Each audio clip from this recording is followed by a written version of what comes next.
रीनीट 2026 में ज़्यादा टाइम नहीं बचा है। लास्ट के कुछ दिनों में स्टूडेंट्स जो सबसे बड़ी मिस्टेक करते हैं वो है एक ही सब्जेक्ट को 8-10 घंटे देना और बाकी सब्जेक्ट्स को टच ही ना करना। रियलिटी ये है कि एग्जाम के इतने पास आकर आपको मैराथन स्टडी सेशंस की नहीं बल्कि स्मार्ट और प्रिसाइज रिविजन्स की ज़रूरत है। आपको ऐसे नोट्स चाहिए जिससे आप बार बार रिविजन्स कर सको, क्विकली रिवाइज कर सको एंड मल्टीपल रिविजन्स कर सको। इसीलिए आज की इस वीडियो में हम लोग रिवाइज करेंगे complete chemistry in just 90 minutes. इस वीडियो में हम रिवाइज करेंगे with the help of my ultimate revision chemistry handbook which you can download from my Telegram channel. इस हैंडबुक में मैंने पूरी केमिस्ट्री के सबसे important formulas, exceptions, reactions, trends, formulas, facts, high yield concept सबको कॉम्प्रेस कर दिया है फॉर योर रिविजन। मेरा मानना यही है that one handbook and multiple revision is the ultimate secret of success.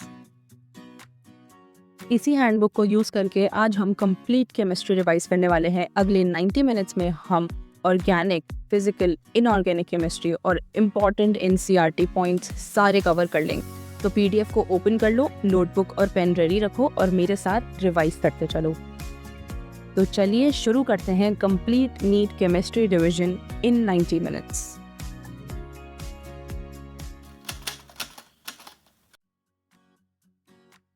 The first topic is name reactions. Name reaction से हर साल 4 से 8 क्वेश्चंस आते हैं। So let's get started and lock your marks. सबसे पहली रिएक्शन हमारे पास है Wurtz reaction. Alkyl halides with sodium in the presence of dry ether free radical mechanism से बनाते हैं सिमेट्रिकल एल्केन्स जिसमें इवन नंबर ऑफ कार्बन्स होते हैं। रिएक्शन नीचे गिवन है, Rx की जगह R is, for example if I take CH3X तो मेरे पास बन जाएगा CH3CH3। Even number of carbons बनते हैं तो क्या ऑड नंबर नहीं बनते हैं? ऑड नंबर बनते हैं बट इसकी पुअर ईल्ड होती है, इसलिए it is not preferred. Symmetrical alkanes यानी कि इवन नंबर ऑफ कार्बन से हमारी क्या बनते हैं? गुड यील्ड बनती है। Next is Fittig reaction. Fittig reaction में अराइल हैलाइड्स यानी कि PHX को sodium in the presence of dry ether से डाइफिनाइल या बाइफिनाइल बनाया जाता है। सिमिलर एज वुड्स रिएक्शन, सिर्फ हमारा एल्काइल हैलाइड्स अराइल हैलाइड्स में कन्वर्ट हो जाता है और मेरा प्रोडक्ट क्या बनता है? बाइफिनाइल। ठीक है। Next is Wurtz Fittig. तो वुड्स में मैं CH3 यूज कर रही थी और फिटिग में मैं एक अराइल यूज कर रही थी। तो सिमिलरली एक अराइल हैलाइड प्लस एक alkyl halide with sodium in the presence of dry ether क्या बनाएगा? एल्काइल बेंजीन, जिसका प्रोडक्ट कुछ ऐसा दिखेगा। ठीक है। Next Wolff Kishner's reduction. Wolff Kishner's reduction में एल्डिहाइड्स और कीटोन्स के जो कार्बोनिल ग्रुप्स होते हैं उनको मिथाइलिन ग्रुप में कन्वर्ट किया जाता है। फॉर एग्जांपल RCHO को मैं RCH3 में, RCOR को RCH2 R- में कन्वर्ट करेंगे। मीडियम कैसा यूज होता है? Strongly basic medium. रिएजेंट्स क्या है? Hydrazine followed by heating with KOH in ethylene glycol. Next is Clemmensen's reduction. Clemmensen's reduction same होता है वुल्फ-किश्नर रिडक्शन जैसा, लेकिन यहाँ पे वुल्फ-किश्नर में बेसिक मीडियम यूज होता है और क्लेमेंसन में एसिडिक मीडियम यूज होता है।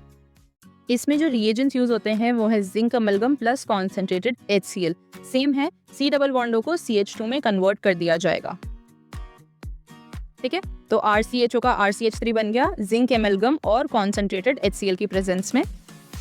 अब आते हैं कोलबेज इलेक्ट्रोलिसिस पे।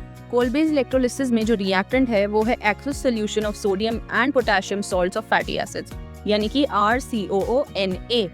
तो इस पे एनोड पे क्या होता है? ऑक्सीडेशन और कैथोड पे होता है रिडक्शन। एनोड पे क्या बनता है? RR और CO2 गैस का एवोल्यूशन होता है। कैथोड पे H2 गैस निकलती है और NaOH का प्रोडक्शन होता है जिसकी वजह से सॉल्यूशन का pH इंक्रीज हो जाएगा यानी कि कैसा सोल्यूशन हो जाएगा? बेसिक। इसमें एनोड और कैथोड के प्रोडक्ट्स डायरेक्टली पेपर में बहुत बार पूछे गए हैं। नेक्स्ट है soda lime decarboxylation. Soda lime decarboxylation में क्या होता है? CO2 का एवोल्यूशन। ठीक है। सबसे पहले तो हमें ये याद रखना है क्या होता है? CO2 का एवोल्यूशन होता है। रिएजेंट का यूज हो रहा है NaOH plus CaO soda lime 3:1 के रेशियो में। मैकेनिज्म कार्बन आयन इंटरमीडिएट बनता है। तो रिएक्शन रेट क्योंकि इंटरमीडिएट बन रहा है तो डिपेंड करेगा stability of the intermediate carbon anion पे, जिसकी स्टेबिलिटी कैसे होती है? Directly proportional two electron withdrawing group, inversely proportional two electron donating group. इसकी रिएक्शन क्या है, RCONA plus NaOH with CaO and heat क्या बनेगा, ये CaO उड़ जाएगा Na के साथ में और RH बन जाएगा, तो RH प्लस Na2CO3। तो इसका एक स्टार पॉइंट क्या है, क्योंकि मेरे पास देखो RCONA था और बाद में सिर्फ RH बच रहा है, तो one carbon less in the product. ठीक है, अब आते हैं हम रीड्स रिएक्शन पे। ये रिएक्शन एनसीईआरटी में डायरेक्टली हाईलाइटेड नहीं है, लेकिन नीट के रिएक्शन बेस्ड क्वेश्चन में आई है कई बार PYQs में, इसलिए इसको कवर करना इंपॉर्टेंट है। तो रिएक्टेंट्स क्या है, alkanes plus SO2Cl2 in the presence of light Hμ gives alkyl fluoride plus SO2 gas plus HCl। ये कैसे होता है, फ्री रेडिकल्स बनते हैं और उसके बाद फ्री रेडिकल मैकेनिज्म से रिएक्शन प्रोसीड होती है और एल्केन से एल्काइल क्लोराइड बन जाता है, H को रिमूव करके क्लोरीन को सब्स्टिट्यूट कर देते हैं। ठीक है, RH से RCl बन जाएगा। So the next reaction is OMDM। इस पे तो जितने स्टार्स लगाने लगा लो, मल्टीपल टाइम्स रिपीटेड है। OMDM को अगर मैं एक शॉर्ट में बोलूं, so this is addition of water. ठीक है, रिएजेंट्स के यूज हो रहे हैं HgOAc whole twice with water और सेकंड स्टेप में यूज हो रहा है NaBH4। Markovnikov addition of water rearrangement नहीं होता है क्योंकि कोई कार्बोकेटाइन फॉर्म नहीं कर रहा है। इन शॉर्ट इसमें एल्कीन से बन रहा है एल्कोहल बाय मार्कोनिकॉफ एडिशन। तो एक एग्जांपल ले लेते हैं हम लोग इसको समझने के लिए। CH3CH डबल बॉन्ड CH2 से मैं OMDM करवा रही हूँ, तो क्या होगा, मार्कोनिकॉफ क्या बोलता है, इस बॉन्ड को ब्रेक करेंगे, वाटर ऐड करना है मुझे, तो हाइड्रोजन कहाँ जाएगा, उस कार्बन पे जिसके पास ऑलरेडी ज़्यादा हाइड्रोजन प्रेजेंट है, यानी कि अमीर को और अमीर बनाओ, तो जिसके पास 2 ऑलरेडी प्रेजेंट है तो उसको एक और H देके और ज़्यादा अमीर बना दो और यहाँ पे लग जाएगा OH, तो ये क्या बन जाएगा 2 प्रोपेन ऑल। ठीक है, नेक्स्ट है बर्च रिडक्शन। इसमें रिएजेंट्स क्या यूज हो रहे हैं, सोडियम और lithium in liquid ammonia plus ethanol. क्या हो रहा है इसमें, alkyne to trans alkene. So what is this? This is a partial reduction. ठीक है, अब आते हैं फिंकलस्टीन रिएक्शन पे। रिएजेंट क्या है, NaI इन ड्राई एसीटोन, क्या है, sodium iodide in dry acetone. Mechanism SN2, यानी कि सिंगल स्टेप होगा, कितने सिंगल स्टेप होगा, no carbocation formation, no rearrangement, nothing. ठीक है, कन्वर्जन क्या हो रहा है, एल्काइल फ्लोराइड्स और ब्रोमाइड्स टू एल्काइल आयोडाइड्स, यानी कि RCl या फिर RBr को RI में कन्वर्ट कर रहे हैं। ऐसा क्यों हो पा रहा है, क्योंकि प्रेसिपिटेशन हो जाता है NaCl और NaBr का ड्राई एसीटोन में। सॉल्युबिलिटी सबसे ज़्यादा किसकी होती है, सोडियम आयोडाइड की, और सोडियम ब्रोमाइड की और सोडियम क्लोराइड की कम सॉल्युबिलिटी होती है। Hence this reaction is favoured. ठीक है, अगर आपसे पूछ रहे हैं पेपर में which is the best preparation of alkyl iodide, तो क्या होगा, फिंकलस्टीन रिएक्शन। यहाँ पे क्या बन रहा है, NaCl या फिर NaBr की PPT आ रही है, यानी कि ये रिएक्शन से बाहर निकलता जा रहा है, तो ये कम होता जा रहा है, इसीलिए ये reaction due to Le Chatelier's principle ये फॉरवर्ड फेवर होती जाएगी। स्वार्ट्ज रिएक्शन सिमिलर है फिंकलस्टीन रिएक्शन से। रिएजेंट क्या यूज हो रहे हैं, मेटालिक फ्लोराइड्स, यानी कि AgF, SbF3, COF2, Hg2F2। Mechanism again SN2 है, यहाँ पे RI बन रहा था, यहाँ पे क्या बनेगा, RF बनेगा। This is also the best laboratory preparation of fluoroalkanes. Next is Darzens process. Darzens process पे सबसे पहला point, it is the best method, यहाँ पे लिखा हुआ भी है, best laboratory method to prepare alkyl chlorides by gases by products. Best method क्यों है, क्योंकि बाय प्रोडक्ट्स क्या है, गैसेस है, यानी कि SO2 HCl, ये क्या कर जाएंगे, एस्केप कर जाएंगे। ये SN1 से प्रोसीड करता है, hence there is a retention of configuration. Reagents क्या है, ROH प्लस SOCl2, तो क्या बन रहा है, RCl plus SO2 plus HCl। Again ये दोनों बाई प्रोडक्ट्स गैसेज हैं, तो ये इवेपोरेट कर रही हैं, यानी कि इनका कॉन्सेंट्रेशन कम होता जा रहा है, तो ये अगेन ये रिएक्शन फॉरवर्ड डायरेक्शन में प्रोसीड करेगी। क्यों, क्योंकि ली चैटलियर्स प्रिंसिपल ऐसा ही बोलता है। नाउ स्टार पॉइंट, अगर डार्जन्स रिएक्शन में मैंने प्रेजेंस ऑफ पेरिडीन में करा दिया, डार्जन्स प्रोसेस को पेरिडीन की प्रेजेंस में करा दिया, तो मैकेनिज्म कैसा हो जाएगा, SN2, यानी कि इन्वर्जन ऑफ द कॉन्फ़िगरेशन। ये एक स्टार एनसीईआरटी पॉइंट है। अब आता है हमारा विलियमसन ईथर सिंथेसिस। ये एक स्टार रिएक्शन है, मल्टीपल टाइम्स, पता नहीं कितनी बार पूछा गया ये। तो इसमें रिएक्टेंट्स क्या है, सोडियम एल्कोक्साइड यानी कि RONA प्लस एल्काइल हेलाइड्स यानी कि RX। तो क्या होगा, SN2 मैकेनिज्म से अटैक करेगा एल्कोक्साइड किस पे, हेलाइड पे, और एल्काइल हेलाइड प्राइमरी होना चाहिए ताकि आइडियली ईथर बने। अगर मेरा एल्काइल हेलाइड सेकेंडरी होगा तो क्या बनेगा, एल्कीन बनेगा E2 मैकेनिज्म से, और ईथर बनेगा SN2 से, यानी कि मिक्सचर हो जाएगा, तो ईल्ड इतनी अच्छी नहीं आएगी। और अगर टर्शियरी होगा तो फिर तो सिर्फ और सिर्फ एल्कीन ही बनेगा, क्योंकि उसका E2 एलिमिनेशन हो जाएगा due to the strong basic nature of the alkoxide. क्या होगा टर्शियरी में, जब हम एल्कलाई सोडियम एल्कोक्साइड यूज कर रहे हैं RONA, ये कैसे बिहेव करेगा, एज अ बेस, और इसका E2 एलिमिनेशन करा देगा। तो क्या बन रहा है मेरा, RONA से RX ऐड करके क्या बन रहा है मेरे पास, ROR डैश। अगर ये R डैश है तो ये ROR डैश बनेगा, क्या बन रहा है, ईथर बन रहा है। Next is Stephen's reaction. Stephen's reaction में क्या कर रहे हैं हम, RCN को SnCl2 और HCl की प्रेजेंस में एसिड हाइड्रोलिसिस से RCHO बना रहे हैं। क्या हो रहा है, RCN SnHCl में रिडक्शन हो रहा है, और क्या बन रहा है, RCHO। ठीक है।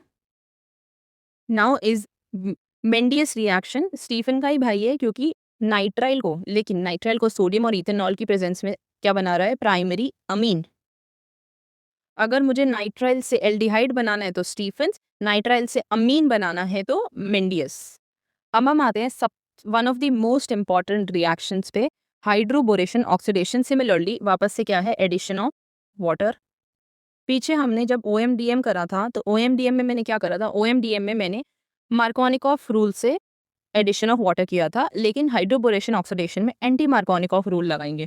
कैसे लगाते हैं देखते हैं, पहले रिएजेंट्स देख लेते हैं। रिएजेंट है BH3THF और H2O2 इन बेसिक मीडियम। ठीक है। अभी देखो मैंने लिया CH3CH double bond CH2।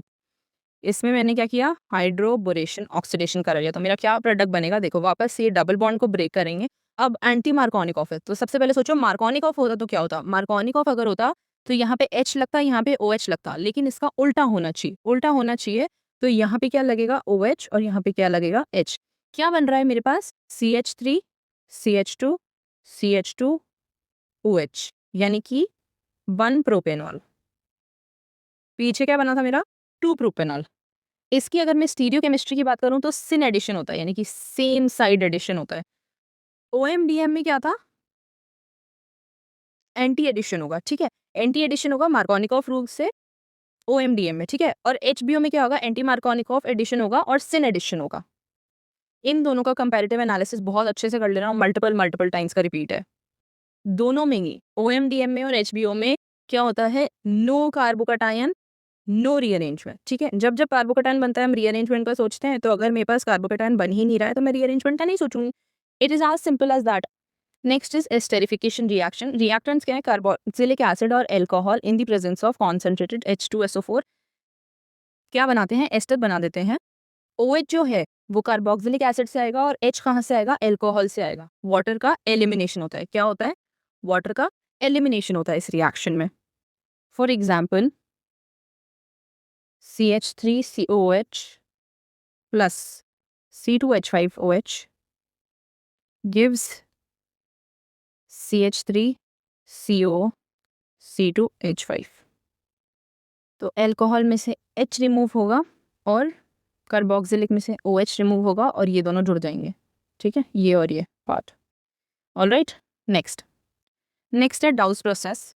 Chlorobenzene को फिनॉल में कन्वर्ट करना है तो हम कौन सा प्रोसेस यूज करेंगे, Dow's process. Extreme conditions due to partial double bond character of CCl। अच्छा देखो, इसको क्लोरोबेंजीन है मेरे पास।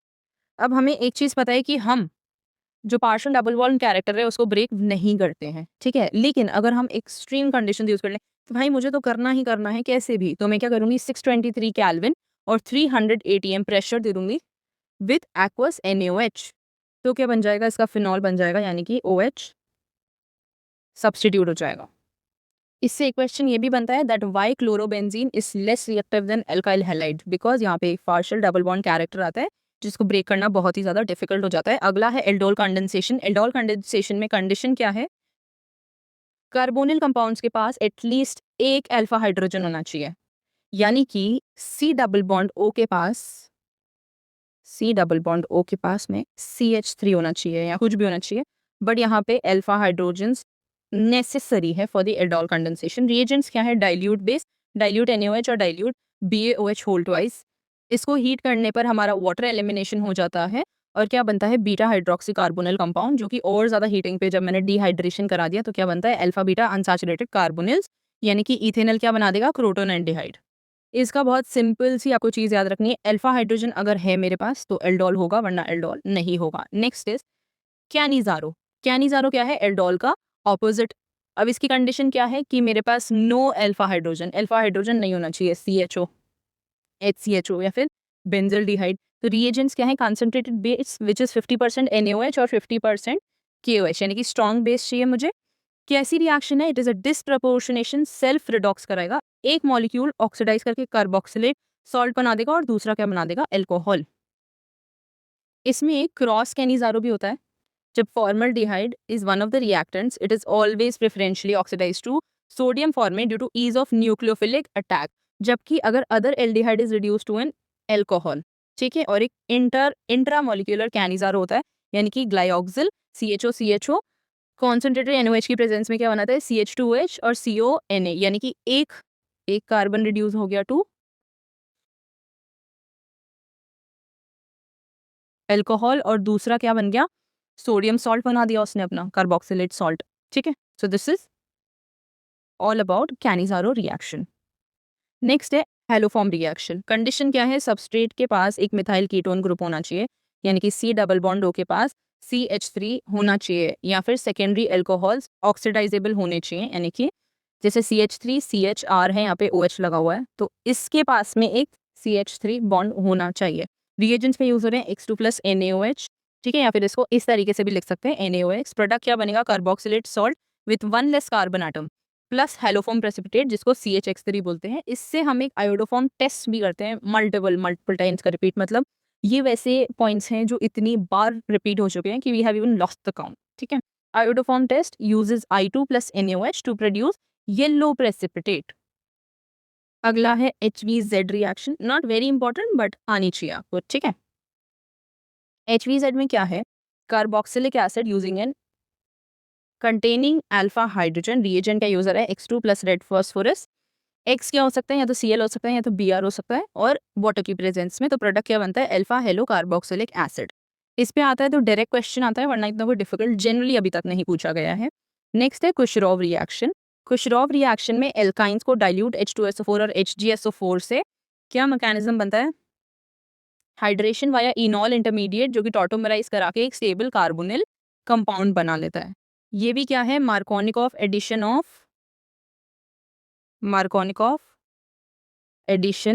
ऑफ वाटर, ठीक है। लेकिन इसमें टॉटोमराइज करके आप क्या बना देते हो, फाइनल कार्बोनिल कंपाउंड बनाते हो, ठीक है।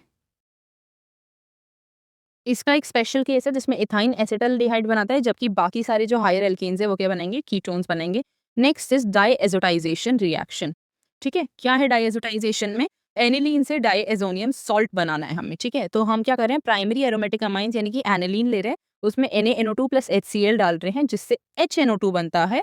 बहुत ही कम टेम्परेचर पे ये स्टेबल होता है, ठीक है। तो 0 to 5 डिग्री सेल्सियस किसी भी रिएक्शन में, मतलब अगर तुम्हें नॉट एक्चुअली किसी भी रिएक्शन में, अगर तुम्हें याद नहीं रह रहा है कि क्या बनाना है, कहीं पे भी अगर 0 to 5 डिग्री सेल्सियस दिख गया तो क्या हो रहा है, मतलब डाईएजोटाइजेशन रिएक्शन ही हो रहा है, यानी कि ऊपर क्या लग रहा है, N2 प्लस Cl माइनस लग रहा है, और क्या बन रहा है, बेंजीन डाइजोनियम क्लोराइड। ये रिएक्शन हम एलिफैटिक प्राइमरी एमीन्स के साथ नहीं कर सकते, क्योंकि एलिफैटिक प्राइमरी एमीन्स जब HNO2 के साथ रिएक्शन करती हैं तो हाईली अनस्टेबल डाइजोनियम सॉल्ट बनते हैं जो कि इमीडिएटली डिकम्पोज कर जाते हैं to alcohols and to gas plus HCl। Now Sandmeyer और गेटरमैन रिएक्शन, इसको हमेशा कंपैरेटिव एनालिसिस में ही पढ़ा जाता है। तो बेंजीन डाइजोनियम क्लोराइड जो मैंने बताया, इसका स्ट्रक्चर कैसा होता है, ऐसा। ये बेंजीन है, ये ऊपर इसके ऊपर डाइजोनियम क्लोराइड बन रहा है, ठीक है। तो इसमें जब Cu2 Cl2 HCl या फिर Cu2 Br2 HBr डालते हैं तो क्या बनता है, क्लोरोबेंजीन या ब्रोमोबेंजीन। अगर मैं Cu2 Cl2 डाल रही हूँ तो क्लोरोबेंजीन बनेगा, अगर Cu2 Br2 डाल रही हूँ तो ब्रोमोबेंजीन बनेगा। गेटरमैन में क्या है, वापस से बेंजीन डाइजोनियम क्लोराइड में हम कॉपर पाउडर HCl और डाल रहे हैं या फिर कॉपर पाउडर और HBr डाल रहे हैं। एक सिमिलर रिएक्शन होती है बाल्ज रिएक्शन, जिसमें हम वापस से बेंजीन डाइजोनियम क्लोराइड में HbF4 बनाते हैं। तो अगर उसको हीट करते हैं तो हमारे पास फ्लोरोबेंजीन बनता है। सैंडमेयर और गेटरमैन में सिर्फ कॉपर की ऑक्सीडेशन स्टेट का डिफरेंस है, यानी कि यहाँ पे +1 में, यहाँ पे 0 में, ठीक है। नाउ यील्ड ऑर्डर क्या होता है, सैंडमेयर रिएक्शन ज्यादा यील्ड देता है देन गेटरमैन, ठीक है। दोनों में प्रोडक्ट्स जबकि सेम ही बन रहे हैं, ठीक है। Next is Gabriel phthalimide synthesis. Purpose क्या है इसमें हमारा, हमें क्या बनाना है, प्योर प्राइमरी एलिफेटिक अमीन्स, यानी कि 1 डिग्री RNH2 बनाना है। इसमें लिमिटेशन क्या है, एराइल हैलाइड्स यूज नहीं कर सकते हैं क्योंकि वो न्यूक्लियोफिलिक सब्स्टिट्यूशन नहीं कराता है विद थैलामाइड आयन, ठीक है। Next is Hoffmann bromide degradation. तो इसमें क्या हो रहा है, प्राइमरी अमाइड RCONH2 में Br2 और 4 मोल्स ऑफ NaOH डाल रहे हैं, तो मेरे पास क्या बन रहा है, वापस से ये CO का रिमूवल हो रहा है और मेरे पास प्राइमरी अमीन्स बन जा रहा है विद 1 कार्बन एटम लेस, यानी कि देखो RCONH2 था, अब मैंने CO को हटा दिया तो एक कार्बन कम हो गया ना। नेक्स्ट कार्बोलमीन रिएक्शन, क्या बोलते हैं इसको, आइसोसाइनाइड टेस्ट भी बोलते हैं। इसकी कंडीशन क्या है, that this is an exclusive test for primary aliphatic and aromatic amines। इसमें हम रिएजेंट्स क्या यूज करें, रिएजेंट्स यूज करें क्लोरोफॉर्म प्लस एल्कोहलिक KOH। तो इंटरमीडिएट क्या बन रहा है, डाइक्लोरोकार्बीन, और प्रोडक्ट क्या बन रहा है, कार्बेलामाइन, जिसमें एक्सट्रीमली फाउल स्मेल होती है। ये डाइक्लोरोकार्बीन मल्टीपल टाइम्स का रिपीट है, इसको हमेशा याद रखना, ठीक है। तो क्या बन रहा है, बस एक्सट्रीम फाउल स्मेल का कार्बेलामीन बन रहा है। अगला है मेरे पास रीमन टीमन्स रिएक्शन। रीमन टीमन में क्या हो रहा है, phenol plus CHCl3 plus NaOH क्या बना रहा है, ऑर्थोसैलिसिलिक एसिड। इसका भी इंटरमीडिएट इलेक्ट्रोफाइल क्या है, CCl2। कोलवेज में क्या हो रहा है, phenol plus NaOH plus CO2 से बन रहा है सैलिसिलिक एसिड। इलेक्ट्रोफाइल क्या है इसमें, CO2। इन दोनों के ही आपको इलेक्ट्रोफाइल्स याद रखने हैं, ठीक है। तो यहाँ तक मेरी नेम रिएक्शंस खत्म हो जाती है। अब आते हैं ऑक्सीडेशन और रिडक्शन रिएजेंट मैट्रिसेस पे। तो हमारे पास स्ट्रॉन्ग ऑक्सीडाइजिंग एजेंट्स कौन से हैं, एसिडिक KMnO4, एसिडिक K2Cr2O7 और जोन्स रिएजेंट जो कि CrO3 प्लस H2SO4 है। क्या रिएक्ट करेंगे, प्राइमरी एल्कोहल को कार्बोक्सिलिक एसिड बना देंगे, सेकेंडरी एल्कोहल को कीटोन में कन्वर्ट कर देंगे और टर्शरी को हाई रेजिस्टेंस होता है तो उसमें क्या हो जाता है, डिहाइड्रेशन बन के एल्कीन बन जाता है, ठीक है। अगर मैं माइल्ड ऑक्सीडाइजिंग एजेंट ले लेती हूँ जैसे कि PCC, PDC या फिर कॉलिन्स रिएजेंट, तो प्राइमरी एल्कोहल एल्डिहाइड बन जाएगा और सेकेंडरी का कीटोन बन जाएगा। कॉपर में से डिहाइड्रोजनेशन करवा रहे हैं तो metallic copper at 573 degree kelvin यानी कि 300 डिग्री सेल्सियस पे 1 डिग्री एल्कोहल से एल्डिहाइड बन जाता है, 2 डिग्री एल्कोहल से कीटोन बन जाता है और 3 डिग्री से एल्कीन बन जाता है, यानी कि इसका डिहाइड्रेशन हो जाता है। सेलेक्टिव MnO2 से मैंगनीज डाइऑक्साइड, ठीक है, केमिकल क्या है, मैंगनीज डाइऑक्साइड, यानी कि this oxidises only allylic and benzylic alcohol to their corresponding aldehydes and ketones.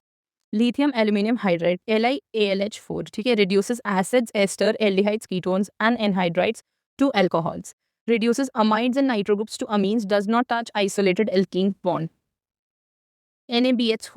NaBH4 aldehyde और कीटोन्स और एसिड हैलाइड्स को एल्कोहल्स बना देता है, कंप्लीटली इनर्ट। एसिड, एस्टर्स और अमाइड को ये रिड्यूस नहीं कर पाता है। Mole concept and stoichiometric equations. Chemistry में एटम्स और मॉलिक्यूल्स बहुत ही छोटे होते हैं, इसलिए हम उन्हें डायरेक्टली काउंट नहीं कर सकते, तो हम यूज करते हैं मोल। सबसे important relation 1 AMU is equals to 1.66 into 10⁻⁻24 grams और 1.66 इंटू 10⁻⁻27 kg और 1/Na ग्राम। Na क्या है, Na is the Avogadro's number. अब मोल्स निकालने के लिए हमारे पास 3 मेजर फॉर्मूलाज हैं या मेथड्स हैं जिनको हम डायरेक्टली यूज कर सकते हैं। मोल्स को हम कैसे रिप्रेजेंट करते हैं, स्मॉल n से। पहला हमारे पास क्या है, n is equals to given mass divided by the molar mass. दूसरा है gas volume at STP which is volume in litres divide by 22.4 जो कि एक ओल्ड स्टैंडर्ड है, या फिर अब हमारी नई रीप्रिंट्स में 22.7 भी आ रहा है, लेकिन हम दोनों यूज कर सकते हैं. This is at 1 bar pressure. तीसरा है moles is equals to number of particles divided by Na. Na क्या है? एवोगैड्रोस नंबर, जिसकी वैल्यू क्या होती है? 6.022 इंटू 10⁻23. ये जो 3 फॉर्मूलाज है, ये directly atom, molecules, ion, electron सब पर अप्लाई होते हैं. अब एक और इम्पॉर्टेंट कॉन्सेप्ट जिस पे बहुत बार क्वेश्चन आ चुका है ऑलरेडी, 10 सालों में कम से कम 4 या 5 बार तो आ ही आ चुका होगा फॉर श्योर. ठीक है, जो कि है एवरेज मोलर मास. ठीक है, तो एवरेज मोलर मास कैसे निकालते हैं? m1x1 plus m2x2 divided by x1 plus x2 and so on. मतलब अगर मेरे पास 3 क्वांटिटी है तो यहाँ पे मैं m3x3 पे ऐड कर दूंगी, राइट? और नीचे क्या, यहाँ पे x3 भी ऐड कर दूंगी. ठीक है, ऐसे ये फॉर्मूला चलता है. नाउ x क्या है? x मेरे पास है परसेंटेज अबंडेंस, यानी कि अगर मैं बोलती हूँ मेरे पास एक कोई एटम है x, इसके मेरे पास 3 आइसोटोप्स हैं, 10, 11 और 12. ठीक है, ये इसके मोलर मासेस हैं. ठीक है, अब ये मेरे पास 20% है, ये मेरे पास 30% है, और ये रिमेनिंग बस 50% है. और अब मुझे इसका एवरेज मोलर मास निकालना है, तो मैं क्या करूँगी? 10 multiplied by 20 plus 11 multiplied by 30 plus 12 multiplied by 50 divided by 20 plus 30 plus 50, जिसको 100 कर देंगे हम नीचे. तो ऐसे मेरा एवरेज मोलर मास निकल जाएगा. नेक्स्ट इज वेपर डेंसिटी का रिलेशनशिप. वेपर डेंसिटी क्या होता है? मोलर मास डिवाइड बाय 2, या फिर इसको रेसिप्रोकेट करके लिख दो, which is molar mass is equals to 2 into the vapour density. Empirical और molecular formula. Molecular formula is equals to empirical formula multiplied by n. अब मैं n कैसे कैलकुलेट करूँ? n यहाँ पे मोल्स नहीं है, n यहाँ पे है नंबर एक. ठीक है, so this number is equals to molar mass, given molar mass ले लो, divide by the empirical formula mass. What is empirical formula? इसमें आता है सिंपलेस्ट होल नंबर रेशो. ठीक है, simplest whole number ratio. For example मैं बोलती हूँ C6H12O6. अब अगर मुझे इसका सिंपलेस्ट होल नंबर रेशो निकालना है तो क्या हो जाएगा? CH2O. सो ये क्या हो गया इसका एम्पेरिकल फॉर्मूला, और ये हो गया इसका मॉलिक्यूलर फॉर्मूला. नाउ अगर मैं मॉलिक्यूलर फॉर्मूला का मास निकालूं और एम्पेरिकल फॉर्मूला का मास निकालूं और उसको डिवाइड कर दूं तो मेरे पास n आ जाएगा, और इस केस में n कितना है? 6. नाउ सी, इस n को अगर मैं इस फॉर्मूला के अकॉर्डिंग मल्टीप्लाई करूं, which is CH2O multiplied by 6, तो क्या आ जाएगा? C6H12O6. तो मेरा क्या आ गया? मॉलिक्यूलर फॉर्मूला आ गया. And here we complete the mole concept and stoichiometric equations. Next is atomic structure and quantum mechanics. सबसे पहले हम बात करेंगे फोटोन की एनर्जी के बारे में. कैसे कैलकुलेट कर सकते हैं? E is equals to h mu. Mu क्या है? फ्रीक्वेंसी. ठीक है, फ्रीक्वेंसी. और क्या से लिख सकते हैं इसको? H C by lambda. C क्या है? Speed of light in vacuum. अब इसमें एक शॉर्टकट भी बनता है जिसमें हम एच सी को डायरेक्टली अगर मैं मल्टीप्लाई कर दूँ तो बन जाता है 1240. ठीक है, और अगर नैनोमीटर में, और अगर मैं इसको एंगस्ट्रॉम में रखना चाहूँ तो 12400 EV एंगस्ट्रॉम. ये वाली वैल्यूज बहुत इंपॉर्टेंट है, डायरेक्टली यूज आती है क्वेश्चंस में. नेक्स्ट इज बोर ऑर्बिट का क्वांटाइजेशन. क्या है? MVR is equals to NH/2π. यानी कि एंगुलर मोमेंटम हमेशा NH/2π के रेशियो में होगा. n क्या है? एक सिंपल नंबर है, 1 भी हो सकता है, 2 भी हो सकता है, सो ऑन. ठीक है, रेडियस का फॉर्मूला होता है radius in the nth orbit is equals to 0.259 multiplied by n2 by z angstrom. Velocity का फॉर्मूला होता है velocity in the nth orbit is equals to 2.18 into 10⁻⁶ z by n, और इसकी यूनिट हो गई मीटर पर second. Energy is -13.6 multiplied by z² by n² electron volt पर atom. Now these energy relations, total energy क्या होती है? Negative of the kinetic energy and twice half of the potential energy. देखो इसको simple form में मैं लिख देती हूँ. अगर मैं बोलती हूँ kinetic energy is to potential energy is to total energy, तो अगर काइनेटिक एनर्जी x है तो पोटेंशियल एनर्जी क्या हो जाएगी? -x. सॉरी, टोटल एनर्जी क्या हो जाएगी? -x, और पोटेंशियल एनर्जी हो जाएगी माइनस का 2x. यानी कि पोटेंशियल और टोटल एनर्जी हमेशा नेगेटिव रहती हैं. ठीक है, इसका पोटेंशियल एनर्जी का मैग्नीट्यूड ट्वाइस होता है that of the total energy. Now Rydberg's equation, sorry, 1 by lambda is equals to r multiplied by z square 1 by n1 square minus 1 by n2 square. ठीक है, इसमें आपको कहीं पे भी कंफ्यूज नहीं होना है कि मुझे n1 क्या रखना है, n2 क्या रखना है. n1 हमेशा छोटी वैल्यू होगी और n2 हमेशा बड़ी वैल्यू होगी. ठीक है, अगर मैं तुम बोलती हूँ 2 4 तो n1 बन जाएगा 2 और n2 बन जाएगा 4. हमेशा हमें n1 को छोटी वैल्यू और n2 को बड़ी वैल्यू रखनी है. डी ब्रॉगली वेवलेंथ होती है lambda is equals to h by p, p को हम एम वी भी लिख सकते हैं और एम वी को हम काइनेटिक एनर्जी के टर्म्स में अंडर रूट ऑफ 2m के ई भी लिख सकते हैं। हाइजेनबर्ग का uncertainty principle is delta X multiplied by delta P is always greater than और इक्वल टू एच अपॉन 4 पाई। इसको अगर मुझे डेल्टा वी के टर्म्स में लिखना है तो delta X multiplied by M delta V is always greater than और equal to H divide by 4 pi. Quantum number mechanics, 4 quantum number होते हैं N L M S. Principal quantum number जिसको हम एन से डिनोट करते हैं, it defines the shell level, size और energy. N क्या हो गए? Positive integers 1 2 3 4 and so on. Maximum electron जो कि एक शेल में आ सकता है इज गिवन बाय 2n² और ऑर्बिटल्स कैसे होते हैं? n²। ठीक है, एजिमुथल एल से इसको डिनोट करते हैं। It defines the sub shell और द शेप यानी कि sp d है या फिर f है। Values can go from 0 to n-1। For example, L is 0 for S, 1 for P, 2 for D, and 3 for S. It is given like this: 0, 1, 2, 3, S, P, D, S. Next is magnetic M, orbital spatial orientation. Values are from -L to +L. Orientation, total orientation for subshells are given by 2L plus 1. Spin quantum number give the intrinsic electron spin value +½ हो सकती है या फिर -½ हो सकती है. Spin angular momentum is given by under root of S into s plus 1 multiplied by h upon 2 pi. Node की calculations, node की कैलकुलेशन होते हैं radial node is equals to n minus l minus 1. Angular nodes are equal to L and total nodes are equal to n minus 1. Aufbau principle and n plus L rule. Orbitals fill in the energy of in the order of increasing energy. यानी कि पहले अगर मेरे पास 10 electrons है तो पहला electron जो जाएगा वो सबसे छोटे एनर्जी मतलब लीस्ट एनर्जी में जाएगा, देन इवेंचुअली इंक्रीजिंग एनर्जी के ऑर्डर में फिल होते हैं। अगर दो सबशेल्स के पास same n plus L value है तो subshell with lower n value पहले भरेगा। ठीक है, फोटो इलेक्ट्रिक इफेक्ट में incident energy is equals to work function plus kinetic energy maximum. इसको और कैसे लिख सकते हैं? Incident energy is h mu, work function is the minimum energy needed for the electron to come out of its shell which is given by h mu naught and kinetic energy is half m v square. Next, chemical thermodynamics के core laws. Thermodynamics में सबसे पहले sign conventions are the most important. Heat entry into the system यानी कि जो heat absorb हुई है वो क्या होगी? Positive. Heat exit from the system यानी कि heat released is negative. Work on the system is positive, work done by the system यानी कि expansion is negative. First law of thermodynamics is delta U is equals to q plus डब्ल्यू। Delta U is change in the internal energy, q is the heat provided and डब्ल्यू is the work done. Work अगर irreversible है तो work done का formula आएगा -P external into delta V. Work reversible isothermal के लिए होगा work done is equals to -2.303 nRT log of V2 by V1। और अगर इसको P1 और P2 के टर्म में लिखना होगा तो P1 by P2।